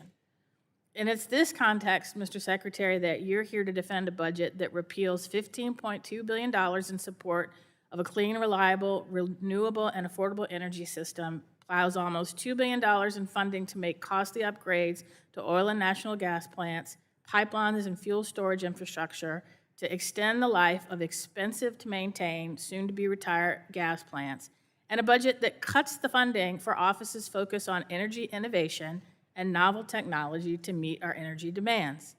So, Mr. Secretary, yes or no? Do you believe that the federal government should help ensure that rural localities and small municipal grid operators can protect their infrastructure from cyber attacks? Yes, we have made many of the changes in our policy specifically aimed at stopping the price rises of the previous policies and moving to more sensible policies. And yes, cybersecurity is major on our electricity grid, and we need to continue to get smarter at doing that. And I agree with you that we need to help, particularly rural and municipal utility cybersecurity programs, and yet your budget zeroes out the rural and municipal utility cybersecurity program, and that just makes no sense to me. This is a vital program that this committee recently voiced unanimous support for, that helps small and rural municipalities protect themselves against an ever-multiplying number of cybersecurity threats that could prove severely disruptive to those communities, rural communities like the ones that I represent in Virginia. They're under-resourced, they're underfunded, and this zeroing out of this budget is counterproductive to helping them keep their grid safe. Mr. Secretary, yes or no, do you agree that efforts to mitigate the impact that data centers have on regional and local grids will also help mitigate energy shortages and provide greater price stability for American families? Yes, I agree with that. I agree with you, and I represent the data capital center of the globe, as well as the clean energy capital of the South. And yet, as Secretary, you've overseen the cancellation of hundreds of previously awarded grants under the Inflation Reduction Act and the Infrastructure Investment and Jobs Act. And in Virginia, that has jeopardized over $233 million in grants that are focused on everything from energy efficiency to grid reliability. And one of those grants was to study ways that grid-enhancing technology could be used to reduce the impacts of data centers on local and regional grids. And being here in the DMV area, I'm sure you have read the news how Virginia is struggling with how to balance the need for data centers, the impact that they're having on prices, the impact they're having on demand, and the impact they're having on our communities.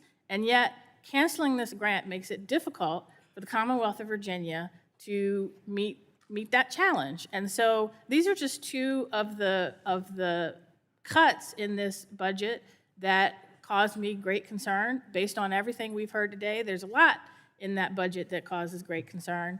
And we're gonna fight to ensure that our localities have what they need to keep the grid safe and that we meet this moment in a way that keeps energy prices affordable and reliable.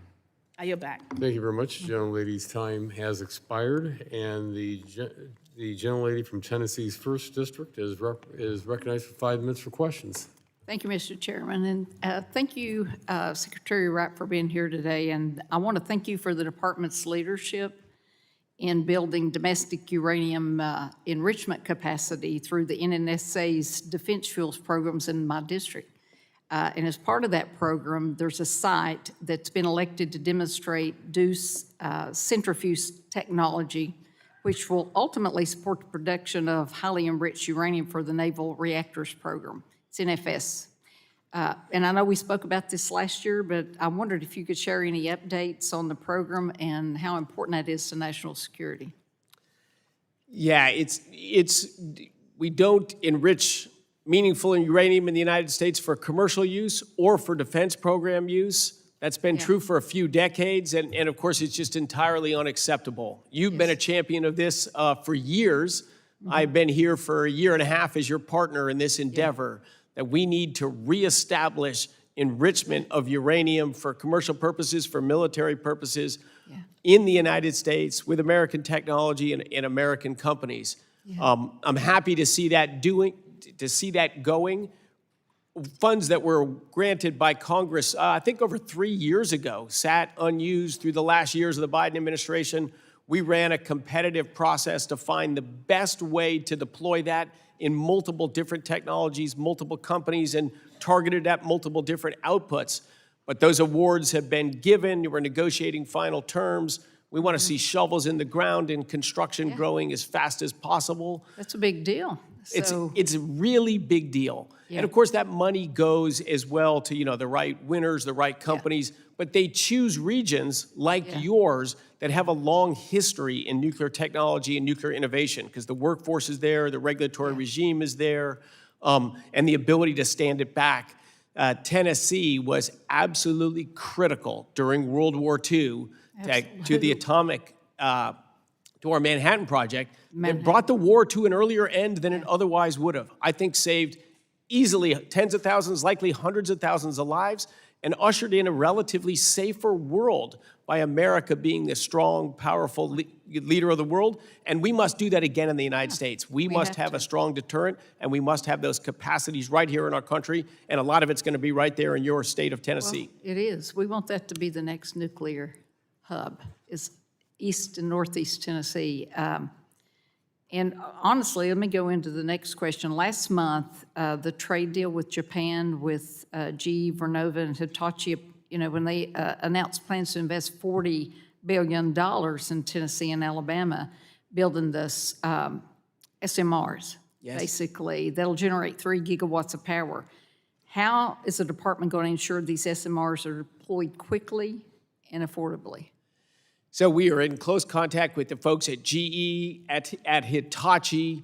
You know, where is the state of the technology? How can we initiate helping them get long lead time parts ordered now, get permitting, and get that under construction as quickly as possible? Yeah. But I do think that Japanese trade deal brought some critical money to make stuff happen faster than it otherwise would happen. Well, But I think we $40 got a great, think of what 3 gigawatts does, not just for Tennessee and your area, but for our country, as far as reshoring manufacturing and leading in AI. Totally. Because TVA's partnered with Google for the data centers, and it won't be an increase in payer rates because of that. So I've got 1:13, and I will tell you this. I've heard from several stakeholders that AI could be the key to addressing many of the challenges our grid system faces.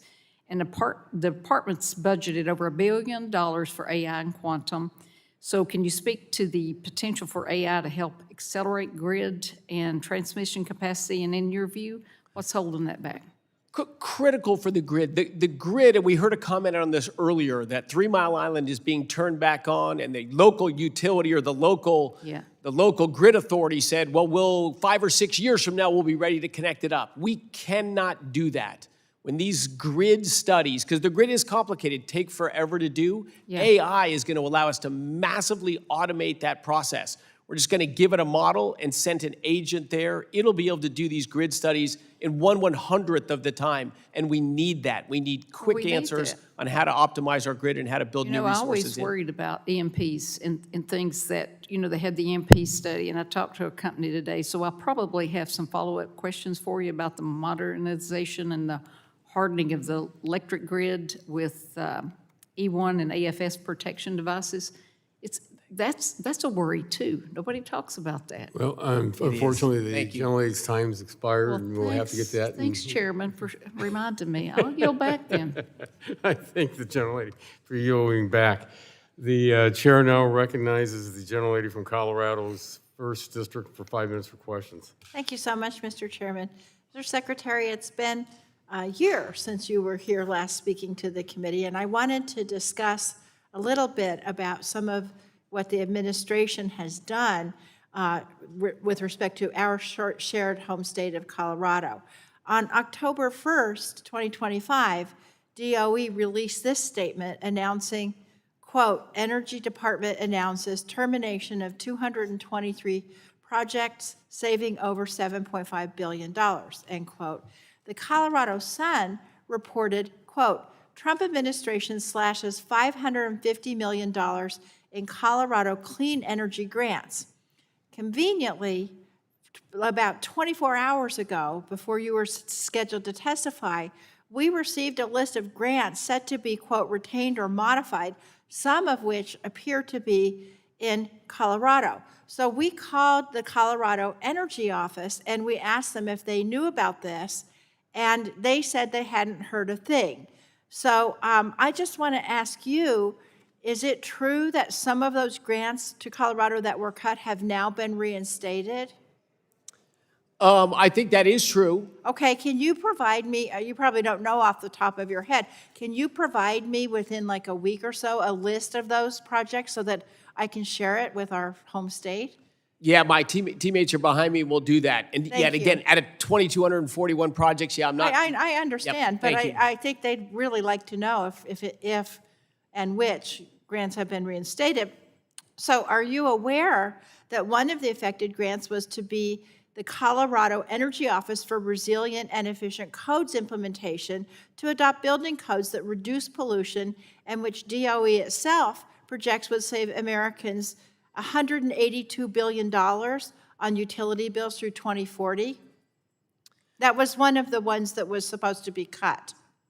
Yeah, like Colorado has been leaning in on this. If you build buildings differently, you can have them consume less energy. So that's that's not my question. Do you know if that grant was reinstated? I do not know. Can you please let me know that? Because obviously, if you're going to try to have better efficiency and save money, that's a good thing. Wouldn't you agree? It's just a trade-off. If you make houses too expensive for people to buy them, then the fact that they'd save energy if they could afford them. So it depends. So are you guys It's not now- always a good wait, idea. Are you now regulating the cost of housing? I've never regulated the cost of I didn't housing, think so. but I'm concerned about the cost of everything. The Well, cost we of energy, all are. the cost of We housing, all- the cost of we- vehicles. So we all are, and that's why we're perplexed if you're cutting $182 billion savings from utility bills. Let me ask you my next question.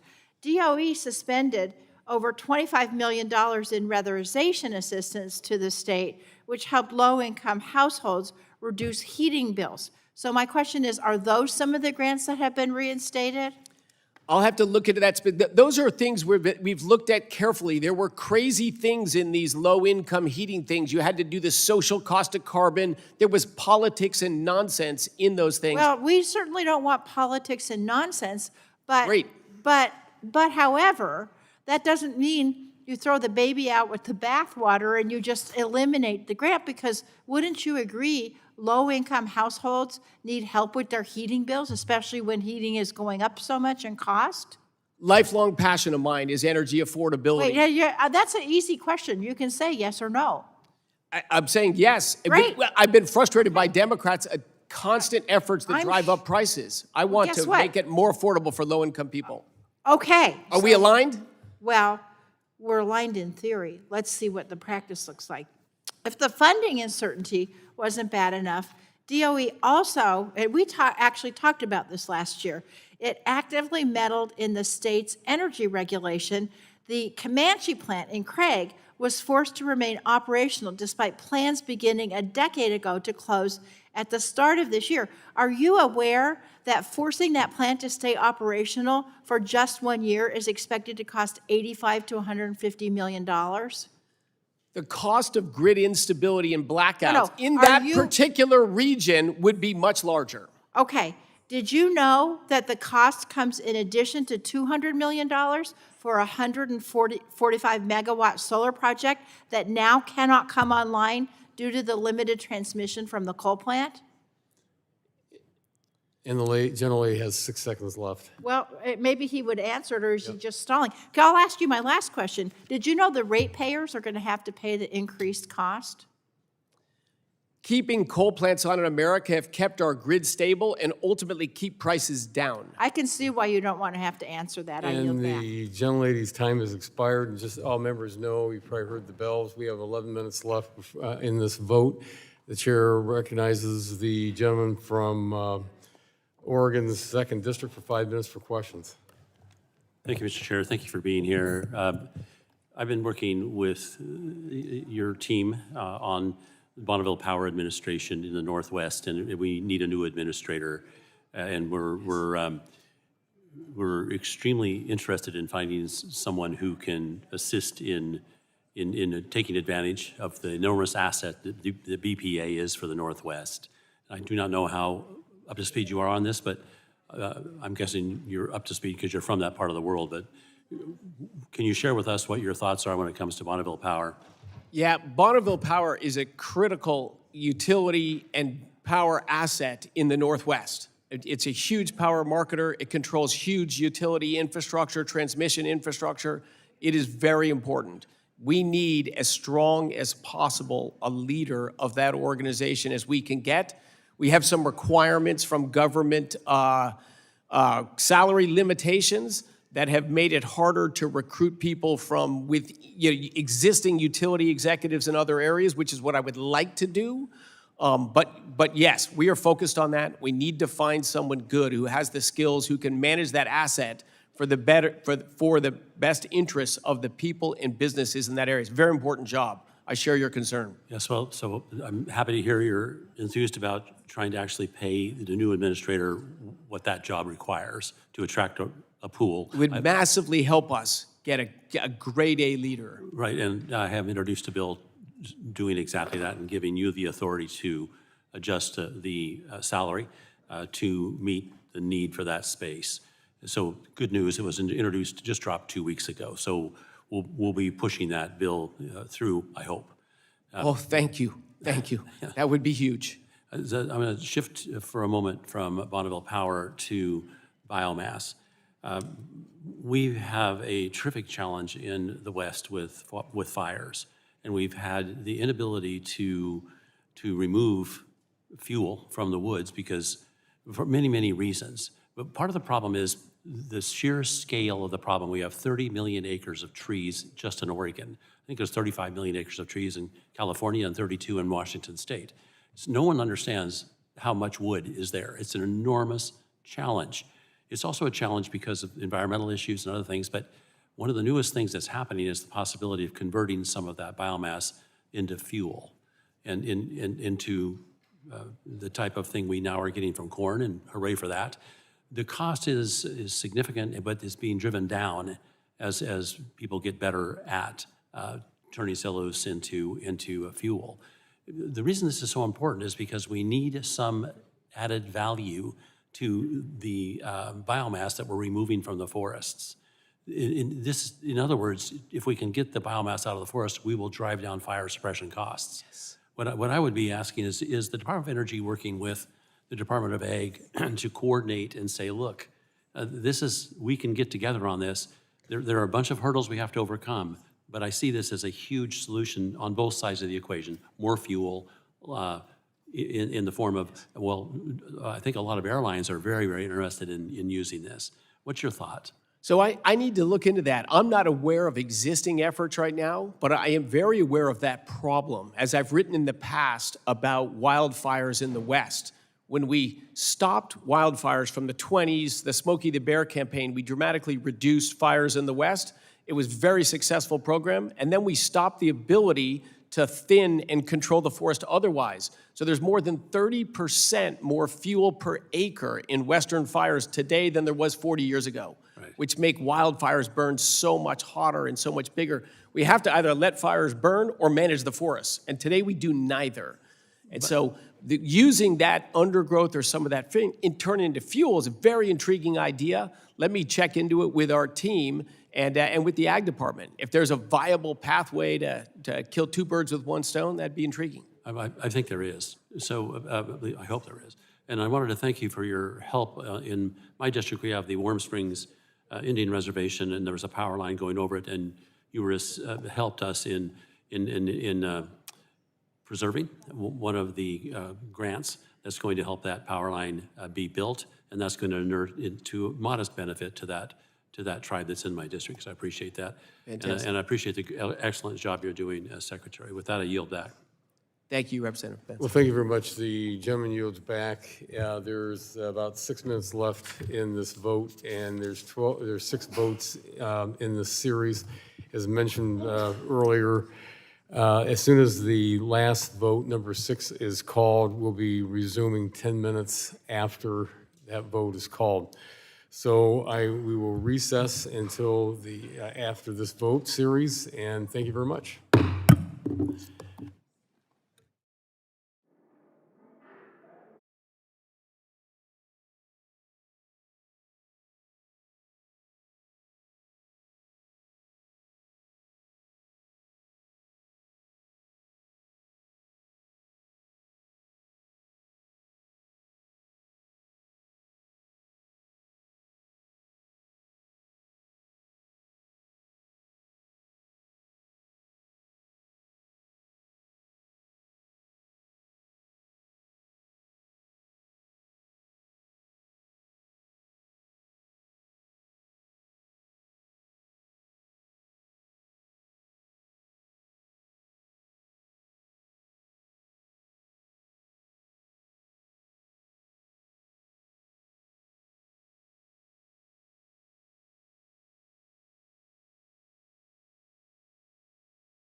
Pardon me. Jake, are you ready? We have a slight quorum. Yes, sir. Well, you're the Massachusetts 4th District for 5 minutes for questions. Secretary Wright, appreciate your testimony today. I want to associate myself, I won't recite them all, with the comments from Congressman Scott Peters of California about energy permitting and about this potential win in what has been otherwise a historically unproductive and partisan Congress. This is something that we can get done. I believe profoundly in energy sovereignty as a matter of economic and national security and of prosperity. And key to energy sovereignty is that we just got to make it easier to build stuff in this country. It can't take 10, 15 years with simultaneous and also sequential litigation and red tape. We got close to the right bill. I think there was good faith action on both sides of the aisle. I think that good faith action continues, but might need a spark, and I would really encourage you to help be that spark. And what he said about methane, about 401, I associate myself with all of it. I want to focus on the department's loan program, the Office of Energy Dominance Financing. It's a powerful funding arm for commercializing technologies like nuclear and geothermal, both of which broadly we agree on, by the way. For example, here in Massachusetts, we should overturn the moratorium on nuclear and we should build nuclear power. Massachusetts right now, our swing supply is oil from Yemen that transits Trinidad and Tobago. That is not energy sovereignty. We need nuclear. By the way, we also need offshore wind. So, we just had the coldest winter in 20 years. Our grid is now moving towards a peak winter grid as opposed to a peak summer grid. And the wind blows hardest in the wintertime, thousands of megawatts that could significantly reduce utility bills for my constituents. And this administration's attacks on offshore wind have been arbitrary and capricious. And I know that Republicans don't want those attacks to then be mirrored in the future against other politically unfavored energy sources. So we need to allow all energy sources to benefit from rule of law and certainty and stop this kind of tit for tat that's really just bad for energy sovereignty across the board. So I really ask for your support as Secretary in allowing offshore wind development to proceed according to due process and according to the state's wishes. Yeah, I agree that I think there is room to make compromises across the partisan aisle to make a build so it's just easier to build things in America again. I agree with you. And I think now is the window to do that. But the attacks upon offshore wind are proving a major source of contention in getting there. And it's not because individuals are necessarily boosters or bears on offshore wind as a source. It is the precedent that it sets. That when people put long-term capital at risk and then they see permits ripped up because one guy doesn't like how his golf course in Scotland looks, it's a really bad sign. And it's going to make it harder for energy investors across the board. We need rule of law. And we need it for utility bills in Massachusetts, and we need it, frankly, for energy abundance across the country. Let me return to the energy dominance financing, though. The office has roughly $200 billion in loan authority, over $100 billion in obligations, requires competent staff, and really a apolitical, technically competent staff. Under the last administration, administrative expenses were $120 million annually. I know that this administration wants to make cuts, but as Congress goes through the appropriations process, I'm hoping you can speak to the need for administrative funding so that the office can continue to function and help drive increased deployment of clean baseload power like nuclear and geothermal. Yeah, the leadership we have there is from the professional lending world. So we want to run it more like a real professional bank and not a bureaucratic government agency. Well, those people have technical expertise that commands a premium in the private sector, and so they're going to need, they need to be compensated. They need staff that is commensurate with that. We need competent people doing this work because it's otherwise we're throwing bad money after bad if we don't.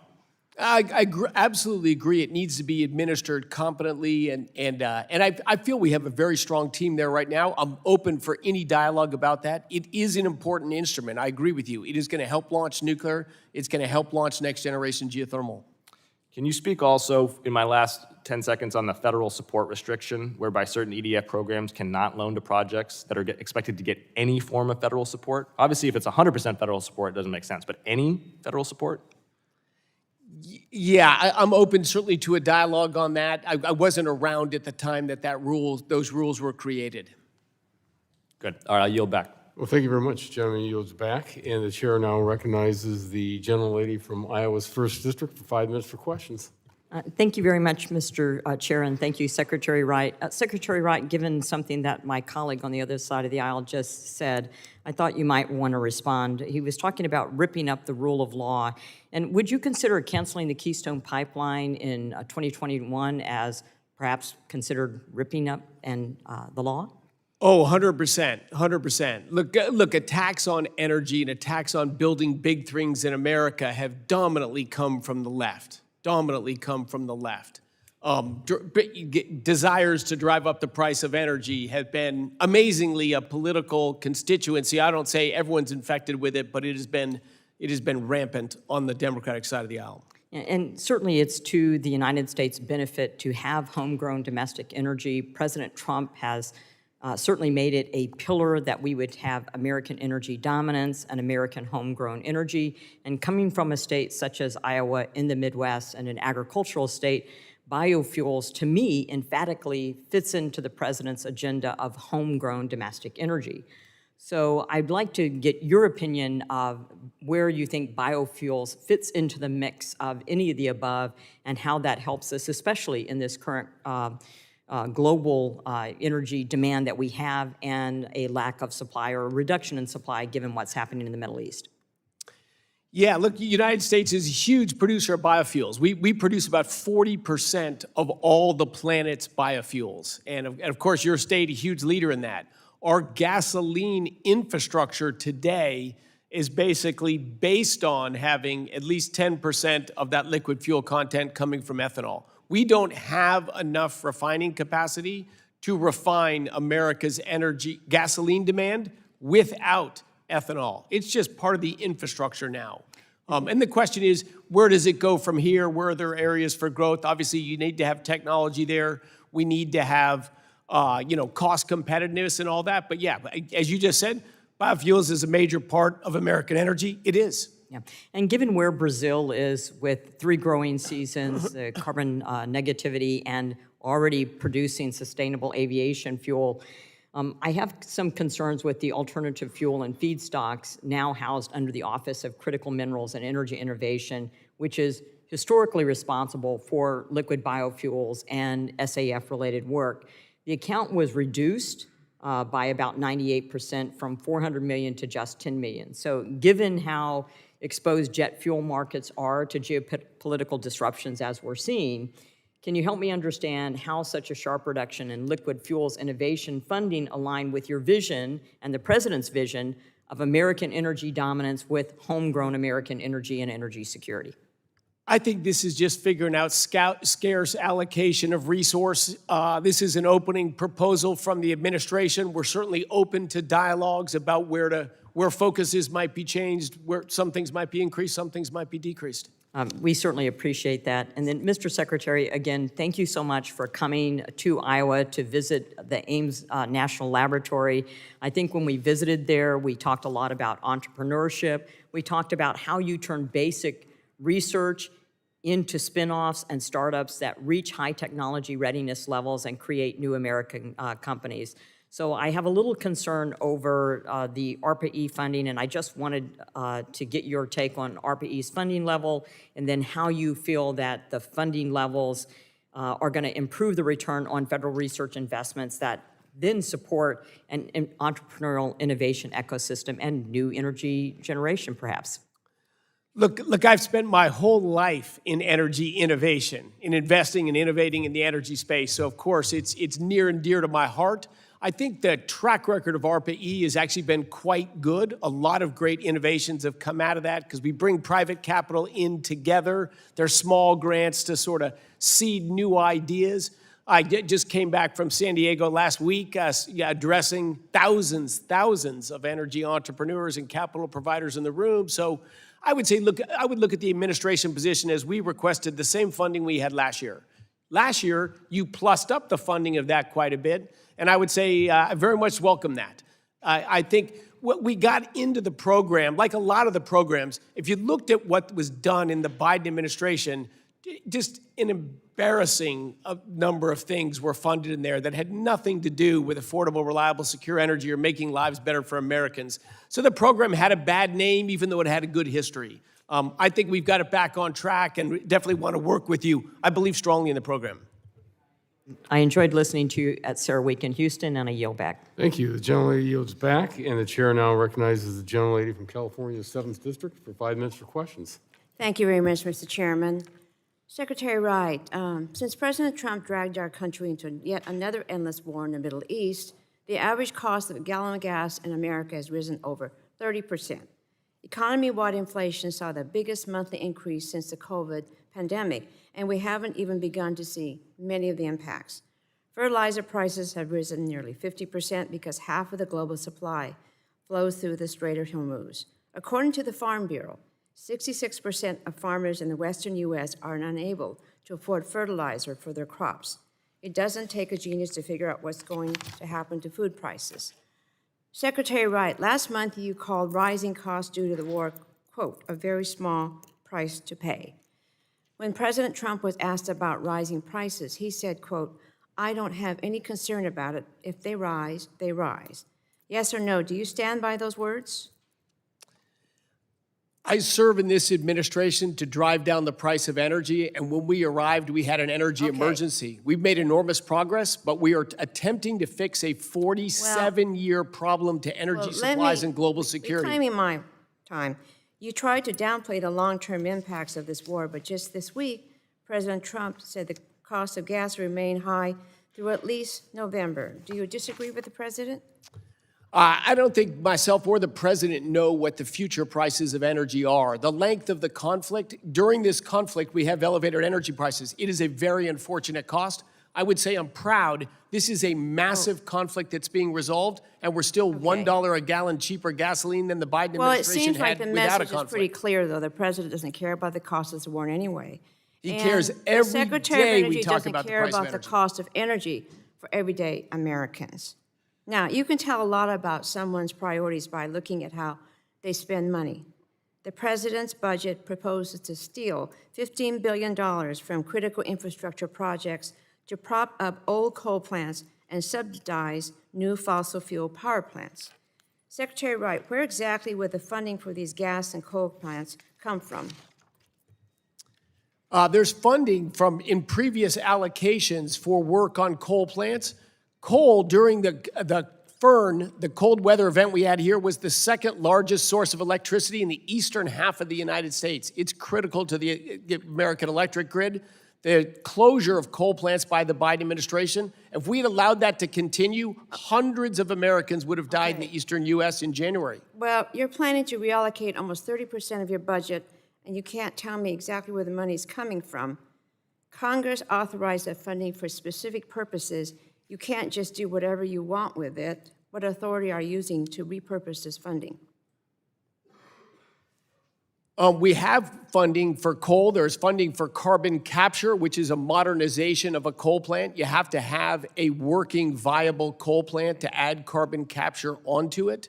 We're trying to follow the rule of law and the allocations of funds, but actually do them to drive energy prices down instead of drive energy prices up. And I think Americans are in favor of lower prices, not the higher prices the Democrats strove relentlessly in the last administration. You said previously that you oppose subsidies. You said, quote, the wind subsidies and solar subsidies are 33 years old, so it's about time for industries to walk on their own. Well, the coal industry is well over 100 years old, but you want to give them billions to prop up old failing coal plants. Is that not a subsidy? Not billions. There's a few $100 million from the reconciliation bill last summer, which is to help reverse the withering attacks coal's been under for the entire Obama administration and the Biden administration. And these are short-term modernization of plants. I don't want to have long-term subsidies for coal. Okay, but it's still a subsidy. Your budget proposes to reallocate $750 million to upgrade our power grid with advanced conductors which can carry more energy and help meet rising energy demand affordably. I think that's a great idea. I fully support the use of advanced conductors, but the $750 million is already being used for that purpose under the Biden administration. In fact, that funding had already been awarded to California to support one of the largest advanced conductor projects in the country. California's Charge 2T project was afforded $630 million to install more than 100 miles of advanced conductors and deploy other advanced transmission technologies. But you illegally canceled the project. Why? We looked at the specifics of the project to say, is it going to benefit American taxpayers? California produces less electricity today than it did 5 and 8 years ago. Well- California's done everything it can to raise the price of electricity and shrink the production of reclaiming electricity. my time. You gave the same I'm sorry, justification the for gentleman's canceling time's hundreds. expired. And I will if you have, would- If you would I have a submit submit. those in writing then. Questions for the record. Thank you very much. The chair now recognizes the gentleman from Texas's 14th District, the vice chair of the subcommittee, for 5 minutes for questions. Thank you, Mr. Chairman. Secretary Wright, we're delighted to have you here. Texas has a little bit of energy in it, you might have gathered, so thank you for that. On March 11th, 2026, President Donald Trump authorized the Department of Energy, DOE, to release 172 million barrels of oil from the Strategic Petroleum Reserve. I'm the upper Gulf Coast of Texas. We start the Louisiana border, come down on the curve all the way to Matagorda County. We've got 7 ports. 60% of the Strategic Petroleum Reserve is in my district, okay? So he authorized the release of 172 million barrels from the SPR as part of the IEA collective drawdown.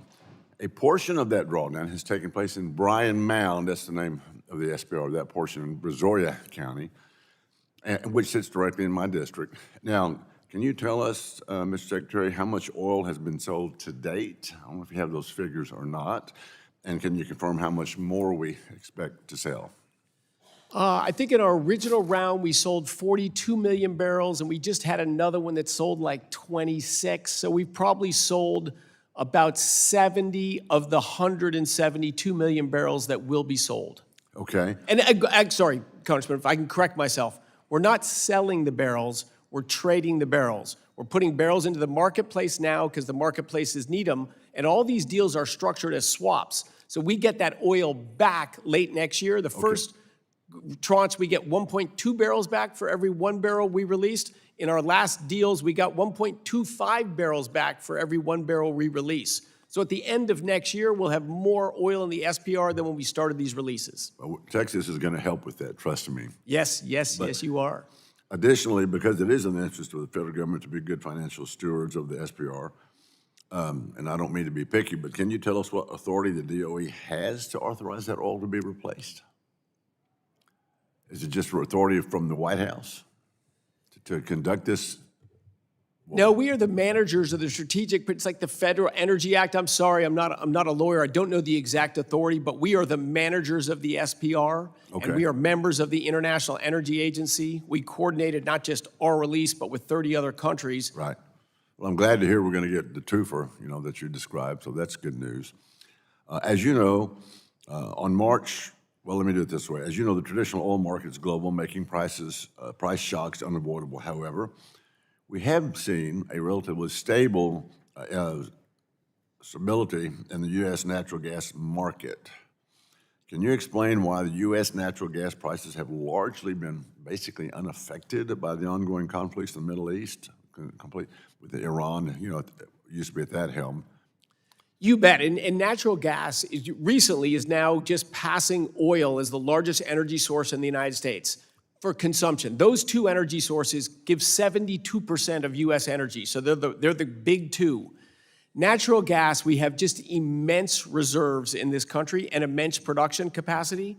So to export it, you have to cool it and build these large LNG export terminals. We run those at capacity. So even though we are expanding our capacity, so we'll export more and more LNG, but the domestic gas consumers in the United States are pretty much completely isolated from this rising price. Well, the price of natural gas is less than 40 cents a diesel equivalent gallon today. You're describing exactly what I'm hitting at. On March 30th, 2026, Golden Pass LNG, a company that operates in my congressional district over in by Beaumont, achieved its first production of LNG, which represents a major step forward toward fulfilling President Trump's goal of American independence.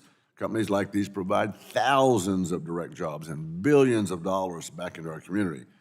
So how can we assure that economic opportunities like Golden Pass LNG coming online boosts LNG exports, at the same time benefiting local communities like those in my congressional district? Plans to make that even better for us, Mr. Secretary? Absolutely. I visited a number of LNG export facilities. It is the fastest growing U.S. export. I think it will soon be the largest export from the United States of America's natural gas. It's the fastest growing energy source on the planet. Yeah. The future of natural gas is dramatic. We need to build these facilities to export it. Let me break real quick in 30 seconds. I'd like to quickly go back to the SPR. Part of the rationale for drawing down the SPR is because we're experiencing an energy shortage. The president put in a 60-day withhold on the Jones Act. I'm sure you're familiar with that. So we would like to know what safeguards we're going to get put in place so that we can make sure that the integrity of the Jones Act stays in place. They're restricted to only energy products as well. And frankly, what the waiver on the Jones Act is to get states like California that have made themselves an energy island so they can still get fuel during this crisis. The great energy sources from your region. I'm sorry to interrupt, but the gentleman's time has expired. Thank you, sir, and thank you, Mr. Chairman. Thank you very much. The chair now recognizes the gentleman from New York's 20th District for 5 minutes for questions. Thank you, Mr. Chairman. Thank you, Secretary Wright, for your testimony before the subcommittee. I'll be honest that I have serious concerns about the priorities and direction of the department in the past 15 months, but I have limited time, so I'd like to focus on a few areas where I think that you may be agreeable. We know that energy costs are on the rise, and one of those things individuals can do to protect themselves from these cost increases is to invest in residential energy efficiency. The Weatherization Assistance Program is the department's largest residential efficiency program, allowing low-income households that receive services to save on average of $372 each year on their utility bill. It is my understanding that DOE still hasn't released the annual Weatherization Program notices, which are needed for states to apply for previously appropriated FY26 funds. This guidance isn't controversial. It lays out things like how much funding will be allocated to each state and how much money may be spent to weatherize each home. But without it, states can't develop their weatherization plans, and states' programs may be disrupted if it leads to significant delays in the release of funds. So, Secretary Wright, historically, this guidance would have been published by now. Can you commit to looking into the status of this guidance and publishing it as soon as possible? Yes, I do. We've been working on the weatherization program this year as we did last year. We've tried to remove the things that make it more expensive. There was a social cost of carbon, like it was a decarbonization plan, not a low-cost energy plan. Last year, we removed some of those restrictions on the funding and released it last year. And it should be, I think, ready this year as well. Well, I appreciate that, and I'd like to see what changes you've made to the program, too, if you could outline that. Last month, a new memorandum of agreement was signed between DOE and EPA regarding the Energy Star program. This voluntary labeling program helps consumers make informed decisions when purchasing energy-efficient appliances. After an initial proposal to eliminate the program last year, there was vocal opposition from consumer advocates and manufacturers. The administration has now indicated that primary responsibility for the program will move from EPA over to DOE. I did not see any mention of Energy Star in the DOE budget request, but EPA's budget justification states, and I quote, "In fiscal year 27, EPA will support the Energy Star program as administered by the Department of Energy. 1 FTE is allocated in this program project to support that work. Based on that, it seems that EPA is already preparing to end its responsibilities. Historically, the Energy Star program has required about $35 million annually. Again, a very important program. In light of the MOA and EPA's budget, is DOE seeking that funding as part of its budget request?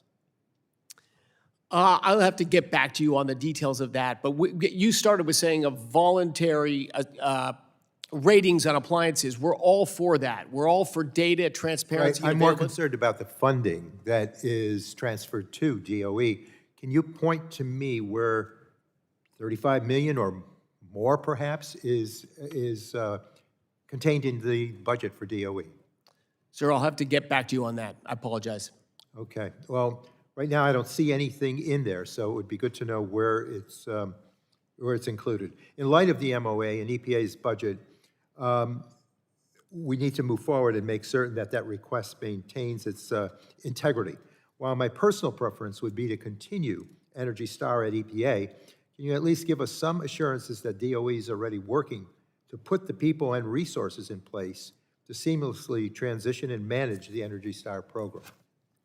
I'll have to get back to you on specifics on the plans for that You're not transition sure from if we'll joint. have the resources. Well, finally, we know that electricity demand is projected to grow significantly, but uncertainty around the development of large load facilities like data centers is making it more challenging to accurately predict future demand. Forecasting methods across regions and utilities vary, making it harder for grid operators to plan effectively. We need accurate forecasts to ensure that generation and grid infrastructure are built at the right scale and speed to meet demand without risking unnecessary costs that will burden ratepayers. DOE has amazing analytical and modeling capabilities in its Office of Electricity and the national labs. So, Secretary Wright, do you believe that DOE could do more to support grid operators, states, and utilities improve and harmonize their methods for forecasting electricity demand? Absolutely. It is a major focus in this administration, is the grid stability, growing the capacity of the grid, all of the things you talked about. That is a big focus. Well, then I'm concerned about the 21% cut to the Office of Electricity's budget.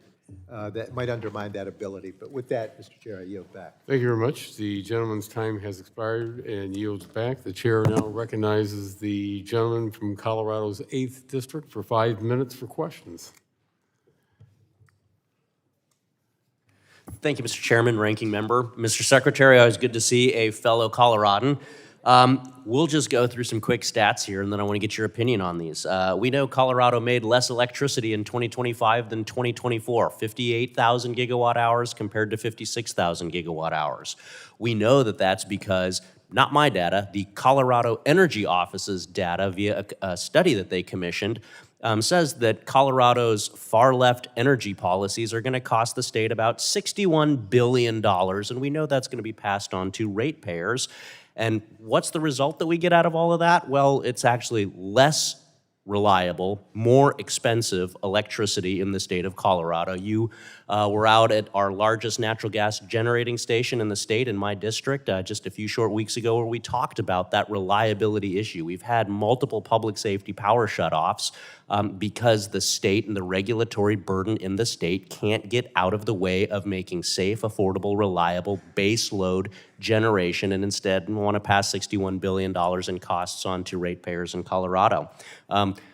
Boulder, Colorado is telling their businesses, go buy a gas generator because the state can't keep the grid on and we can't keep the lights on. And so, Mr. Secretary, my first question to you, when we visited that generating station in Colorado, and we talked about that base load, reliable, affordable energy.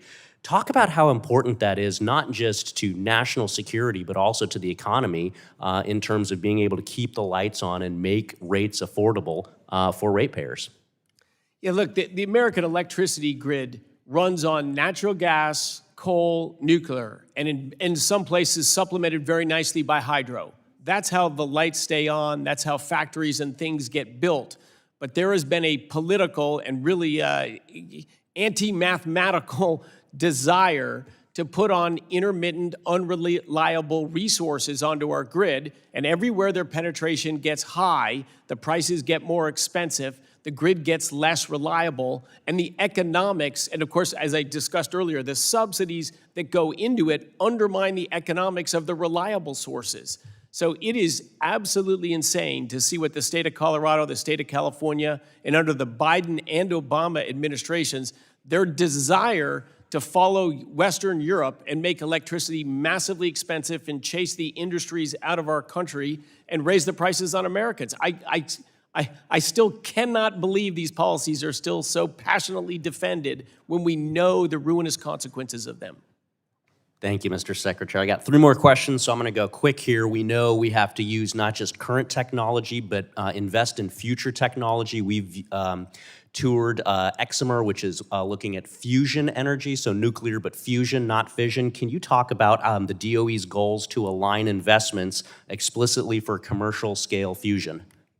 Yes, look, the progress in fusion, something I worked on as a college student, I'm super excited by. And what we're trying to do is use resources from the DOE, either in basic science at our laboratories, neutron survivability, which materials can we build heat transfer things that can survive the high energy neutrons from fusion reactions, and then partnerships with various commercial businesses with milestone bases. Hey, if you can get to here, we'll fund X amount. If you can achieve this milestone, we'll file more. So that we the funds flow to the successful businesses.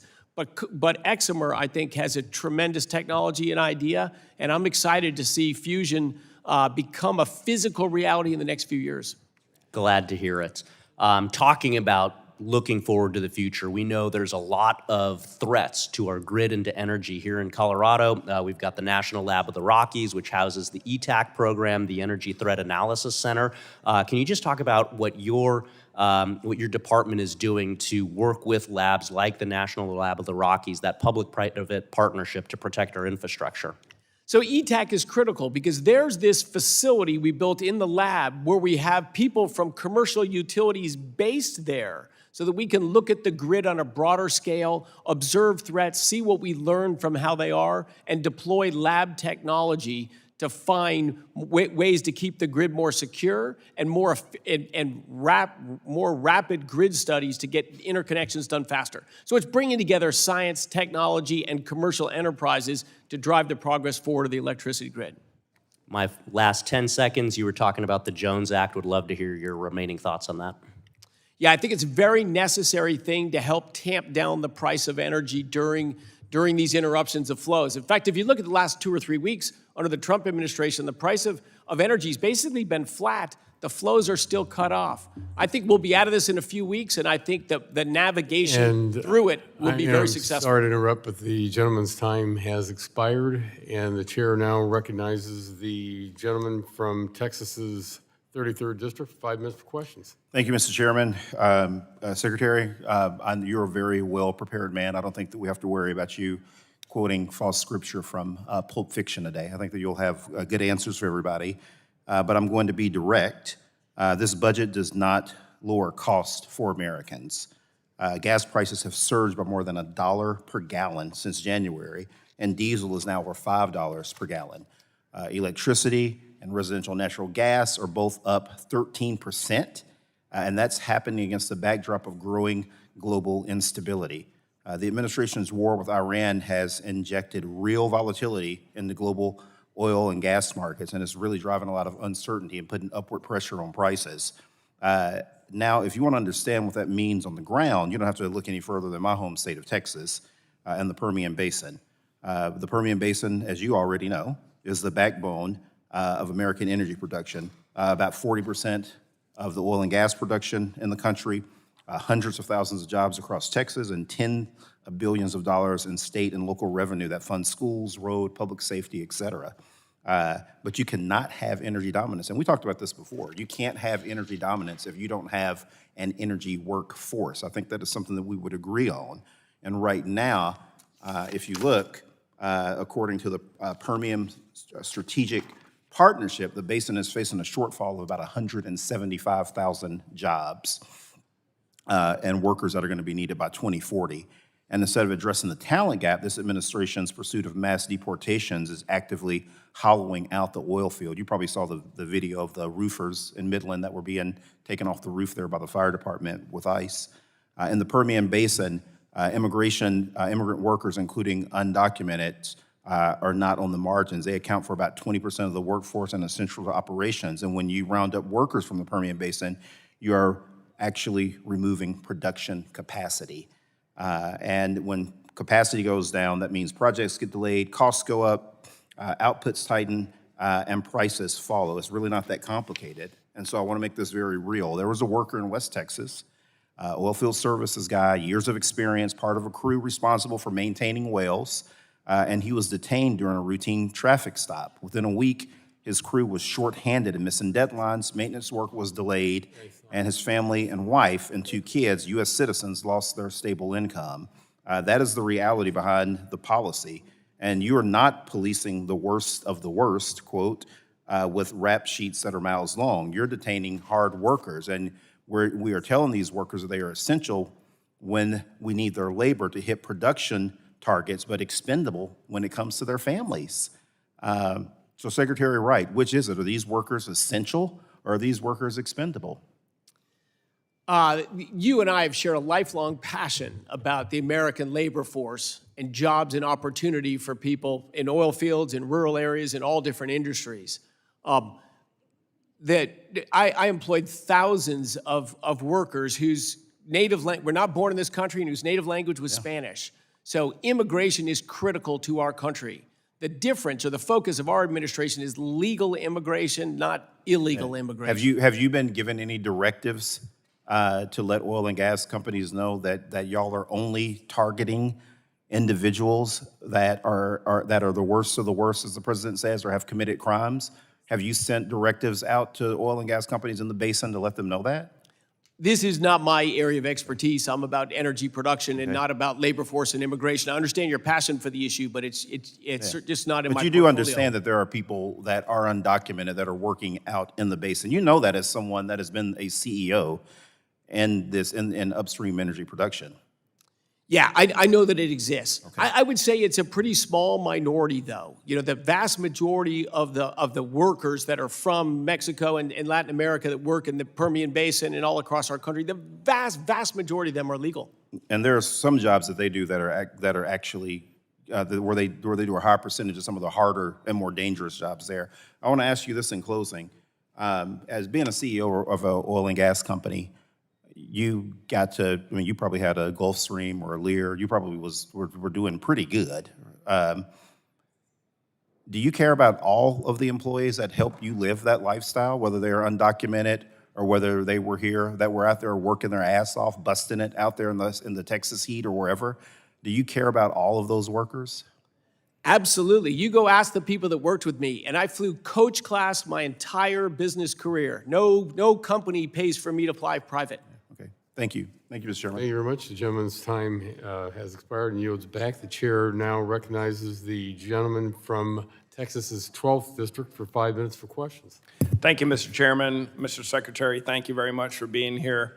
Let's talk about affordability, as my friends across the room like to talk about. And it goes with gas prices, but more importantly, gas taxes. Every state is not equal, is it?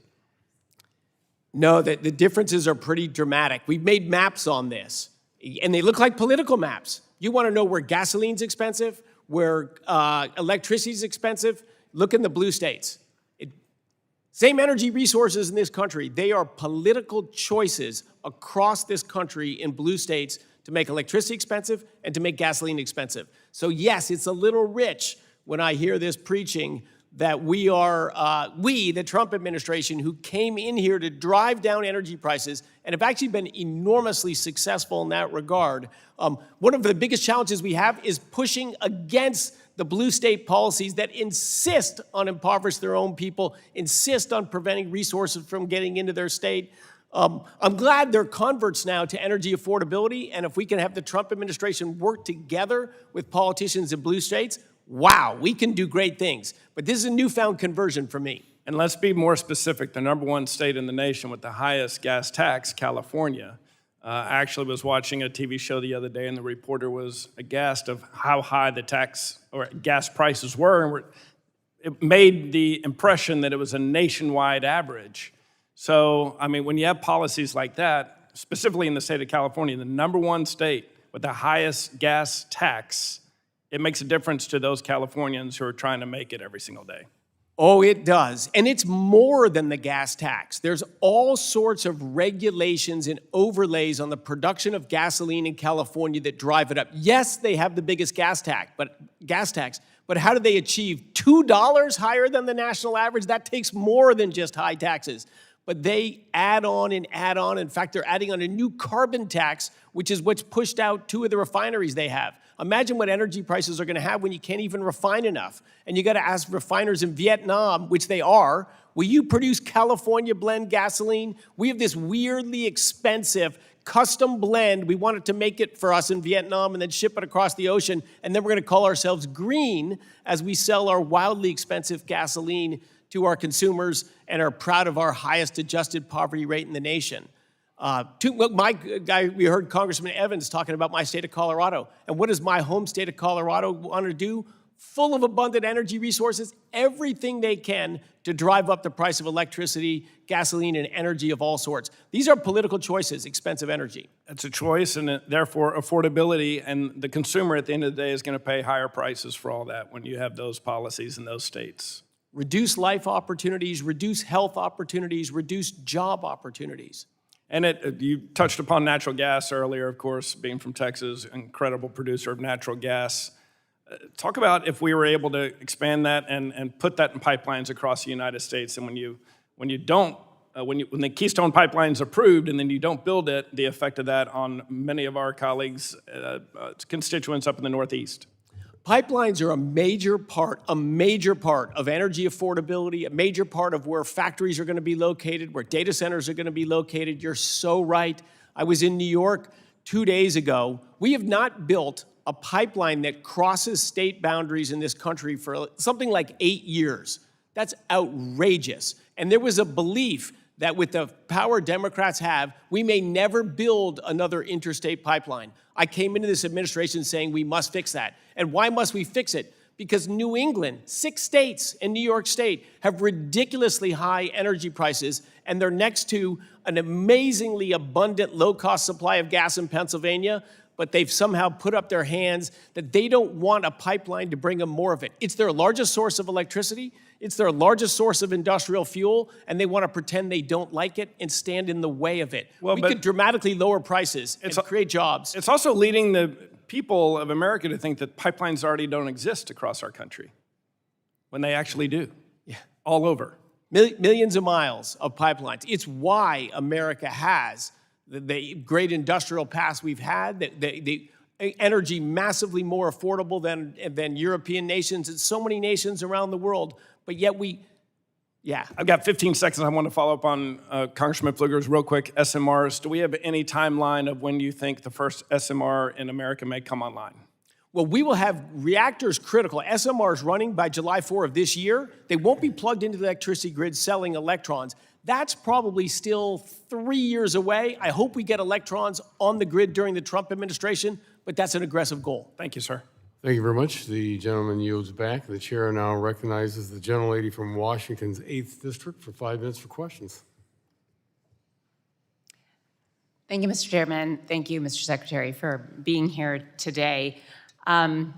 First, I respect the noble goals of making energy more affordable and more abundant, and so it pains me that since you were last here making those promises, things have actually gotten worse from the perspective of my constituents.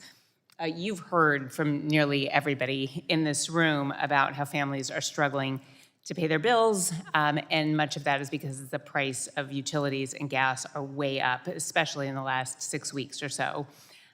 Since this administration took office, my constituents are paying 17% more on their utility bills in Washington state, outpacing even inflation, which is at its highest level in 2 years. And this war, President Trump's war in Iran, continues to drive up costs, not just at the gas pump, but also at the grocery store and with airline flights and everything else. And he continues to also put American lives at risk. And as the president has thrown us into this expensive and dangerous foreign war with no end in sight, our service members and my constituents are being forced to pay the price. It's really going to take all of us in this room to rein in this president and his erratic actions. As prices continue to climb, I was hoping we would see more actions to make energy more abundant and lower prices. You've talked about some examples, but I'll tell you that several months ago in this committee room, I expressed some frustration about this administration's policy of forcing coal plants to remain online, even if plans for closure or transitions were already underway. And specifically, I spoke about the Centralia coal plant in Washington State, a plant that had stopped energy production from coal, was in the process of transitioning to natural gas, and then had to pause. And so just yes or no, are you familiar with the Centralia power plant? I am a little bit. Okay. It is a plant, like I just described, that was scheduled, had already stopped producing energy from coal and was in the process of transitioning. And now it's been sitting idle. It still costs money to keep it there and idle and keep the employees there. My constituents are paying the price, and it has contributed zero energy to the grid. Are you aware that it still is costing money to ratepayers and that this power plant is producing zero energy? What is the right way to transition a plant from coal to gas is to build the gas infrastructure and have the gas ready by the time the coal shuts down so you don't take firm, reliable electricity off the market. That's what drives blackouts. That's what drives electricity prices to go up. So it hasn't been producing. We rely on hydropower. We are getting by just fine, but there is a predicted need for this by 2028, which is when the gas-powered plant was scheduled to come online. Like, everything was well-planned and underway. And, I guess what I would like a commitment from you on is that you will look at this and you will stop the pause order on this, because it was scheduled to come online when we predict to need that energy. And your department may be actually putting us more at risk. Of course, we will look at that again, but I will tell you, if there was an order to keep the plant open, it was for a reason. It was because there was a grid reliability study or something that showed a risk of closing that coal plant. We would have had hundreds of people dying in January of this year if we had carried out the coal plant closures that were needed and they were agreed to. You should be selective. We did not have that crisis in Washington State. We have great energy planning. We knew it was, in 2028, we could be at risk. It was not producing energy. We rely on hydropower. In this particular case, it should not be a blanket order. And I believe that this is because of our president's obsession with coal. And I'm frustrated by the answer, and I hope you will consider not having a blanket rule and allowing We have been this to selective. go It is forward. not a blanket rule, and yes, we'll look at it again. Thank you for looking at it again. The other thing that I just wanted to mention with my 30 seconds left is that Hanford is a real priority in Washington State. We're worried. The process is underway for vitrification and dealing with the cleanup of chemical, toxic waste, radioactive waste. But one of the really important elements is that some of these tanks are leaking. And it's really important to monitor groundwater because those toxins, the chemicals and the radiation are approaching the Columbia River, and that is the lifeblood of the Northwest. The president's budget, your budget, zeroed out groundwater monitoring for safety I'm sorry, there. the gentlelady's time has expired. I would like you to look at that and repair the budget so that we can protect the Columbia River. Thank you. I yield back. Submit that in writing. Thank you very much. Gentlelady yields back. The chair now recognizes the gentleman from South Carolina's 7th District for 5 minutes of questions. Thank you, Mr. Chairman. Secretary, thank you for being here today.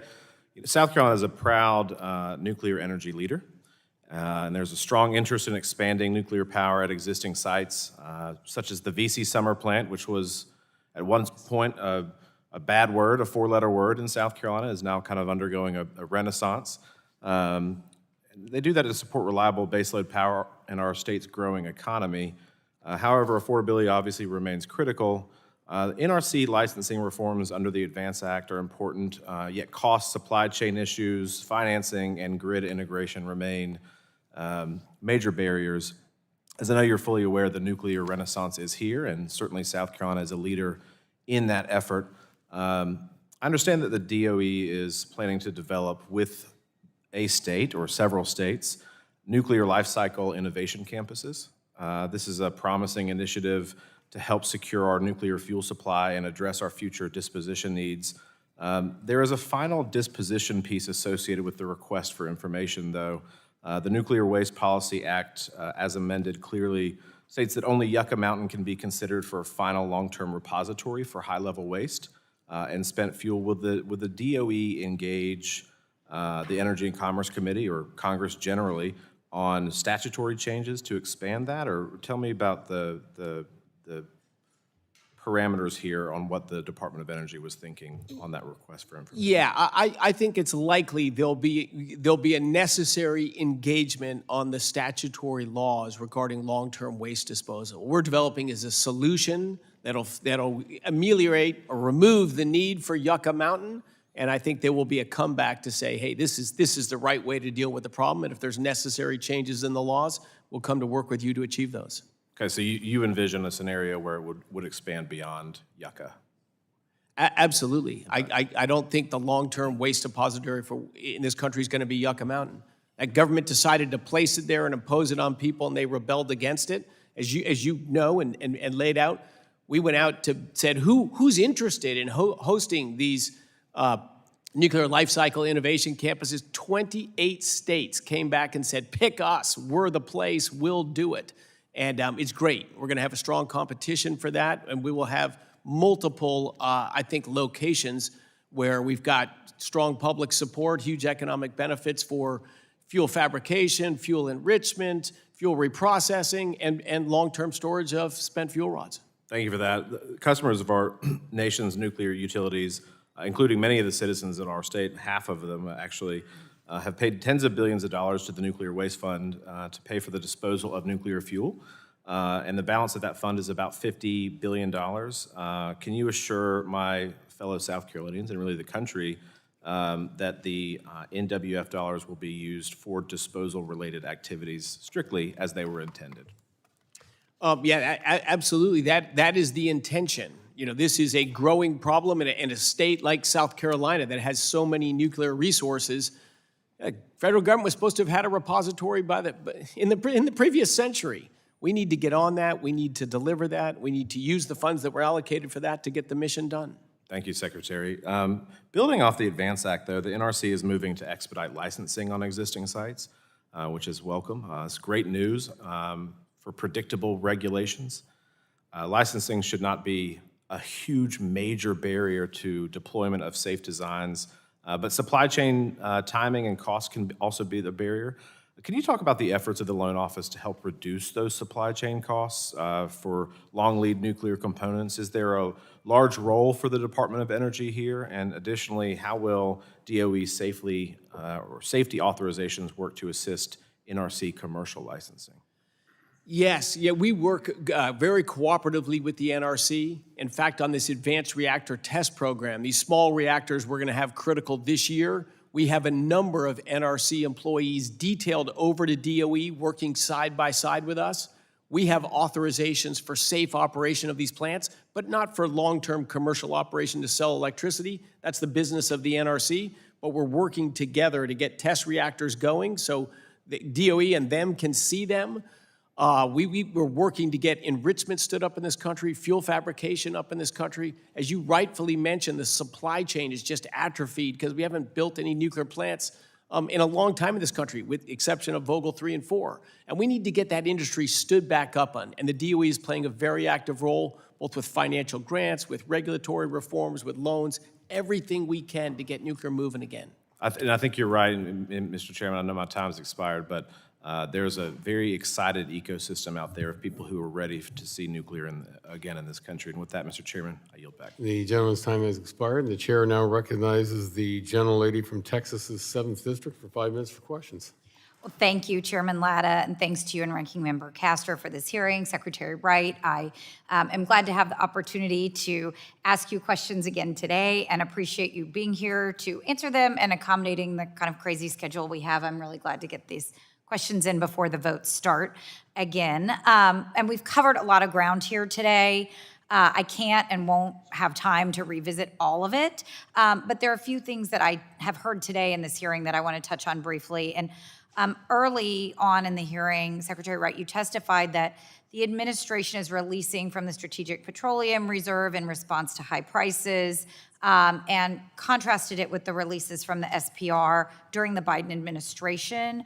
And I think you said that there were no disruptions in the market during the Biden administration to justify releases from the SPR in contrast to today, but I think you misspoke because certainly you know from your years of experience that it's a global market.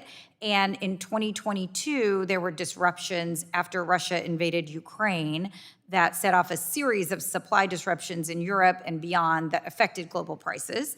As did our decisions here in this country and in this Congress to sanction Russia for its illegal war. And so I do think that's important context. If I had a lot more time, I would talk about how I had a bill that I introduced during the first Trump administration in the early days of the COVID pandemic to fill up the SPR when oil prices were record lows. But I have to move on.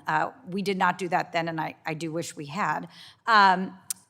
I do want to touch briefly as well on part of your exchange with Congresswoman Castor, where she raised questions of trust and how industry can trust the process, right? And trust the government that they can make these investments that they want to make, that we need them to make. If grants are made and then revoked, if permits are made and revoked. Congressman Auchincloss talked about it a little bit as well. And look, I disagreed with President Biden on revoking the Keystone Pipeline permit. I disagree with President Trump on revoking the wind permits. And these issues transcend just one administration, right? I mean, the issue is whether folks in the industry can trust the United States government to be a reliable partner. But we should be doing everything we can to make sure that that is the case, because you know better than anyone, we need these investments and we need the US government to be a reliable partner and to know the rules no matter who's in charge. And so that's the issue you're hearing on this side of the aisle, is revoking all of these grants and these permits. It is a huge challenge, and I know this because of the people that I represent in Houston are a lot of the people doing a lot of this work. And, you know, as you and I have discussed in this room before, I'm lucky to have their expertise informing the work that I get to do here in Congress. So I know that for years, for decades, energy professionals have been contemplating what would happen if Iran closed the Strait of Hormuz. And, you know, others have been talking already today about kind of the state of the world. So I'm going to skip over where we are. But even the Dallas Federal Reserve Energy Survey, industry executives were saying that the war in Iran is wreaking havoc in the industry and that it feels like we've lost control of the Iran war. And if the strait doesn't open soon, we're looking at oil at $170 a barrel. So we have a real issue in front of us. And I was surprised to hear, I'm definitely going to run out of time for questions here, but the president said twice that Iran's retaliatory strikes against the Gulf states and the Strait of Hormuz were a surprise to him. He said they weren't supposed to go after all these other countries in the Middle East. Nobody expected that, and we were shocked. Now, Secretary Wright, I saw your exchange with Representative DeLauro yesterday where she asked you that question. You said you did anticipate this possibility, and frankly, that makes a lot more sense. I saw Secretary Clinton say this was in every war plan, every scenario they anticipated. So the president's statements make no sense, but I want to ask you a few questions about this. I know I'm going to have to submit some for the record, but were you consulted about the possibilities and potential outcomes in invading Iran? Yeah, of course, I've been in dialogue with the president across the administration about the Iranian problem and potential solutions to the Iranian problem. So yes, of course we've been in dialogue about that. And the closure in particular of the Strait of Hormuz? Yes. Okay. And did you know? He did not think it was a surprise. He thought it was a surprise. The President Trump thought it was a surprise that Iran would attack Oman, that Iran would attack Azerbaijan. Iran attacked countries that have not been foes of them immediately. Nobody expected them attacking every country in the region. I'm going to run out of time. The closure of the Strait of Hormuz was not a surprise to anyone. I'm going to run out of time here, so I'm going to have to yield back. I'm going to submit questions for the record. The gentlelady would suspend. We're trying to get the other members in before votes start. So if the gentlelady would like to submit her questions to the record for the witness, we'd appreciate it. She yields back. The chair now recognizes the gentlelady, the at-large member from North Dakota, for 5 minutes. Excellent. Thank you, Mr. Chairman. Appreciate it. Secretary Wright, thank you for your leadership and for your clarity on energy policy for our country. You are better able to express the connection between policy, cost, national security, and quality of life than just about anybody I've seen in this environment. So thank you for that. Every time we have one of these hearings, I find myself sighing a lot over comments being made by my colleagues on the other side. And I'm always reminded of the Ronald Reagan quote. And he said, "The trouble with our liberal friends is not that they're ignorant, it's just that they know so much that isn't so." And when it comes to the energy policy that they're advocating for, it just isn't so that a green energy grid that is reliable. If you want it to be reliable, it will never be, based on today's technology, cheaper. It just can't happen. It just won't happen with today's technology.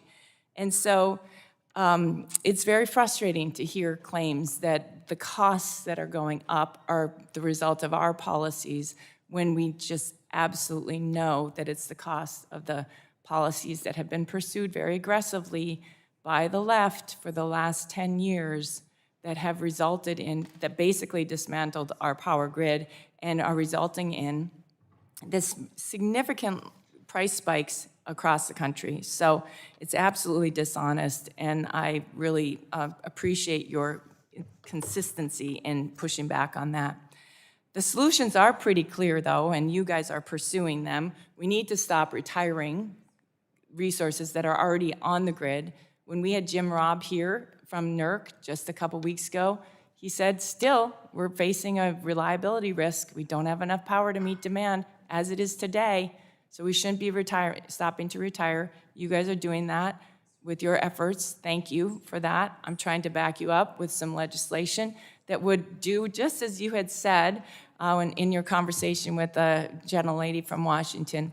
Before we retire existing resources, we should have the new ones connected to the grid and ready to go. That's just what Americans expect. We should optimize what we have already, which you're also doing with your investments in high-capacity grids, et cetera. Again, I have a piece of legislation to reinforce that, so would appreciate your advocacy on that behalf. And then grow.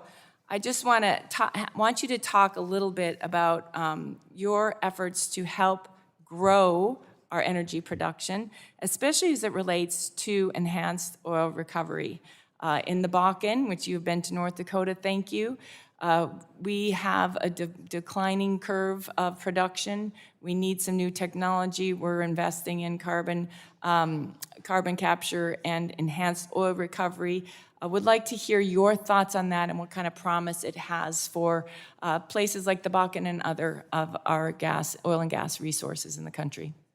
You bet. Thank you, Representative Fedorchak. And yes, as a fellow energy nerd, you've been a great partner on these dialogues because you care about energy and you do the math.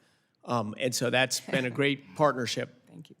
So again, I know you know this stuff, but when we produce gas from shales, natural gas, we can get 40, 50, 60, 70% of the gas out of the rocks. It's awesome.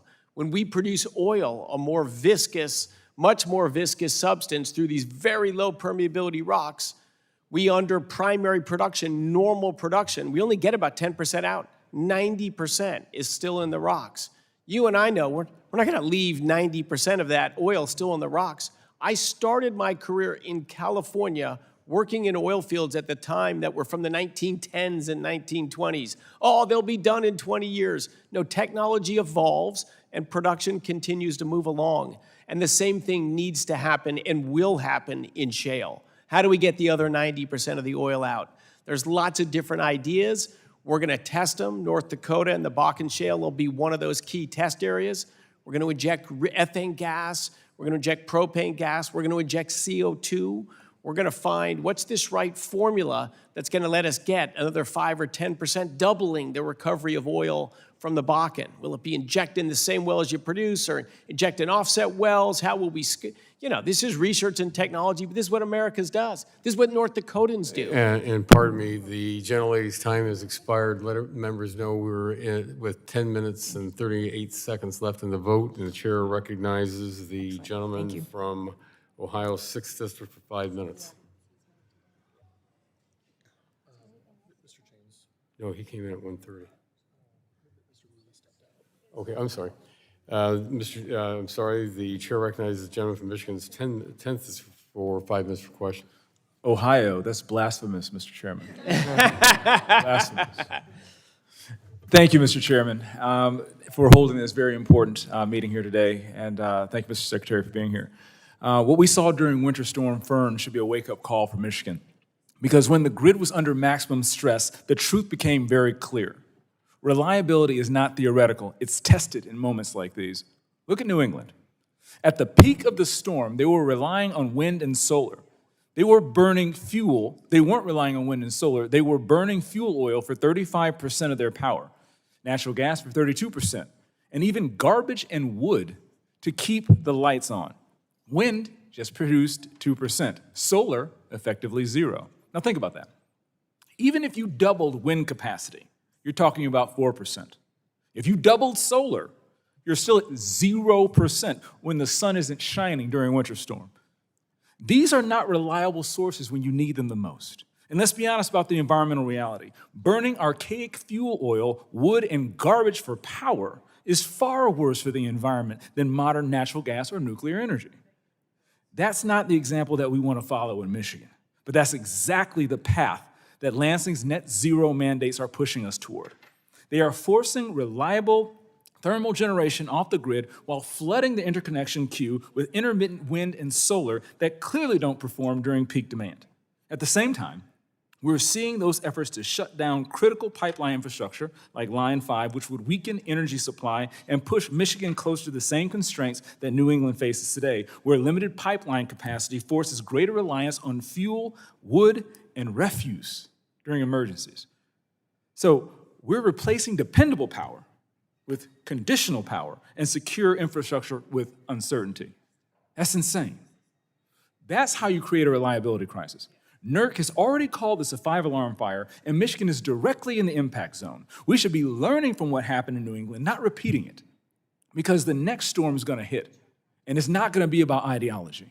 It's going to be about whether Michigan families have heat, whether Michigan families have lights, whether our grid holds up under pressure, and whether Michiganders can actually afford it. Right now, we're moving in the wrong direction, and we are going to change course, hopefully with your help, Mr. Secretary, and the Trump administration.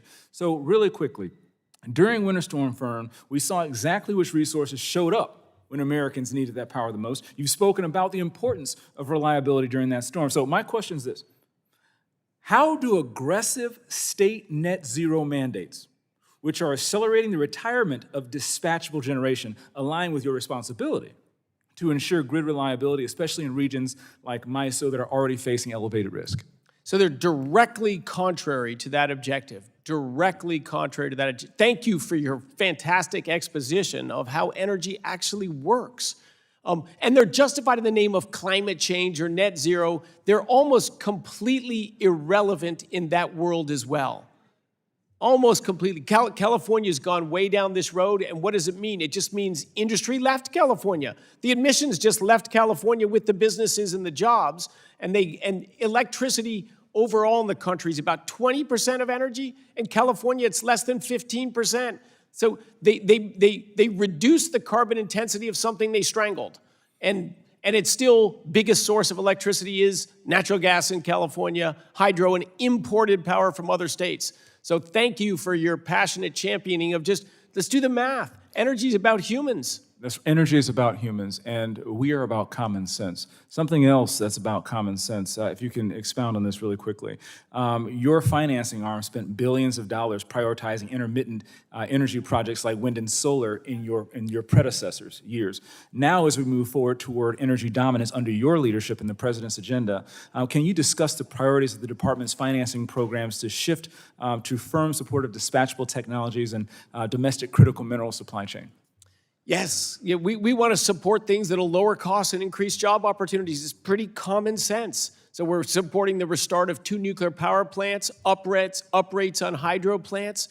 construction of new natural gas plants, extending the life of existing nuclear plants, making conductors so electricity can move around more efficiently. But in summary, the biggest objective when we evaluate these loan opportunities, what's the impact going to be on increasing the supply of electricity and decreasing the cost? Just those two objectives. Does it give us more electricity? Does it lower the cost? The previous Biden administration, this same loan program office, never considered the cost impact of electricity, and almost everything they lent on was going to reduce the production of energy. So it's basically a 180. Thank you for your leadership. My time has expired. Thank you, The Mr. Chairman. gentleman's time expired and yields back. The chair now recognizes the gentleman from Pennsylvania's 13th District for 5 minutes for questions. Thank you, Chairman Latta. 250 years ago, American freedom was founded in Pennsylvania. And now, 250 years later, Pennsylvania Energy is allowing America to be once again energy dominant.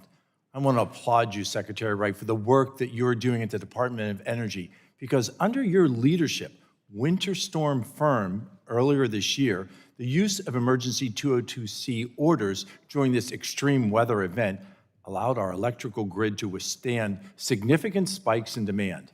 Make no mistake, our grid survived this most recent storm due to generation from coal, from natural gas, and from oil. These reliable, dispatchable power sources are essential, yes, essential to grid stability. That is why I was proud to see the recent DOE announcement, along with EPA and the Department of Interior, on the groundbreaking of the Northeast Supply Enhancement Pipeline. You and I know that pipelines transmit energy safely. On this committee, I have long advocated for the Northeast to utilize the abundant natural gas that is underneath the feet of my constituents in Pennsylvania. For years, political obstruction has prevented the build-out of the necessary infrastructure to make what is truly a common-sense solution. As a result, the Northeast has suffered. They've suffered from high energy prices, and in cases of demand spikes, have been forced to import foreign LNG rather than relying on domestic energy produced in my home state. Lack of natural gas infrastructure even saw New England turn to burning trash for power when wind and solar proved unreliable during this recent winter storm. Your work and President Trump's work to secure the necessary permits to move this project forward corrects years of inaction. And as you can tell, I'm excited to see the benefits of this completed project and what they will provide into the natural gas producers in Pennsylvania. Secretary Wright, can you talk about how the American energy dominance agenda aligns with our national security goals? Yes, indeed. And thank you for your leadership in Pennsylvania, Congressman, and thank you for the great state of Pennsylvania. It has been, as you said, an energy powerhouse from the start of our country. The modern world began with the mining and harvesting of coal. Life expectancy grew, life opportunities grew, women were liberated. The world became a massively better place because of the arrival of coal, changing the social structure and the economic opportunities of our world. And then today, it's moved, coal is still critical. During the Winter Storm Fern, as you said, it was the second largest supplier of electricity after natural gas. Number one was natural gas, number two was coal. What is Pennsylvania big in? Number one and number two, nuclear power as well. So yes, if we can have affordable, reliable, secure energy in our country, we can reshore the industries be pushed overseas. Everything that we import from China and overseas in Asia during COVID, well, we can't get that stuff. That's because we pushed that manufacturing out of our country with affordable, reliable, not just electricity, but home heating and process heat. We can reindustrialize our country, bring those jobs in critical manufacturing back into our country. We can lead in the next energy-intensive manufacturing industry, which is artificial intelligence. And Pennsylvania, of course, is perfectly suited to be a leader of that because of your energy resources, and if you can bring common sense energy policy and reasonable permitting, wow, I think you're going to see a boom in your home state. Secretary Wright, what further steps do you feel should be taken, specifically regarding natural gas, that allow the abundant reserves in Pennsylvania to be utilized in the Northeast? Well, as you said, the reserves and the technology and the workers are there. Oh my God, you could double production in Pennsylvania. Right now, the limit is pipelines. There's only so much gas that can be moved. That's how much can be produced. So this NESE pipeline is going to help New York City and Long Island. We also need the Constitution pipeline that would also come from your state of Pennsylvania and bring gas to upstate New York and all 6 New England states. Lower the cost of electricity, allow jobs in manufacturing in the New England states and upstate New York using gas from Pennsylvania. And of course, you can have all sorts of manufacturing and other demand centers in Pennsylvania to use this, God-given resource you sit on top of. Thank you again, Secretary Wright. Thank you for your leadership at the Department of Energy. I look forward to working with my colleagues on this committee to continue to advance our shared energy goals. Thank you, Mr. Chairman, and I yield back. Well, thank you very much. The gentleman yields back. And seeing no other members wishing to ask questions, Mr. Secretary, thank you very much for appearing before the subcommittee today. Members may have additional written questions for you, and I remind members that they have 10 business days to submit additional questions for the record. And I ask that you could respond the best you could in 10 business days upon receipt of the questions. I ask unanimous consent to insert in the record the documents included on the staff hearing documents list. Without objection, so ordered, and without objection, the subcommittee is adjourned. Thank you, Mr. Chairman. Thank you.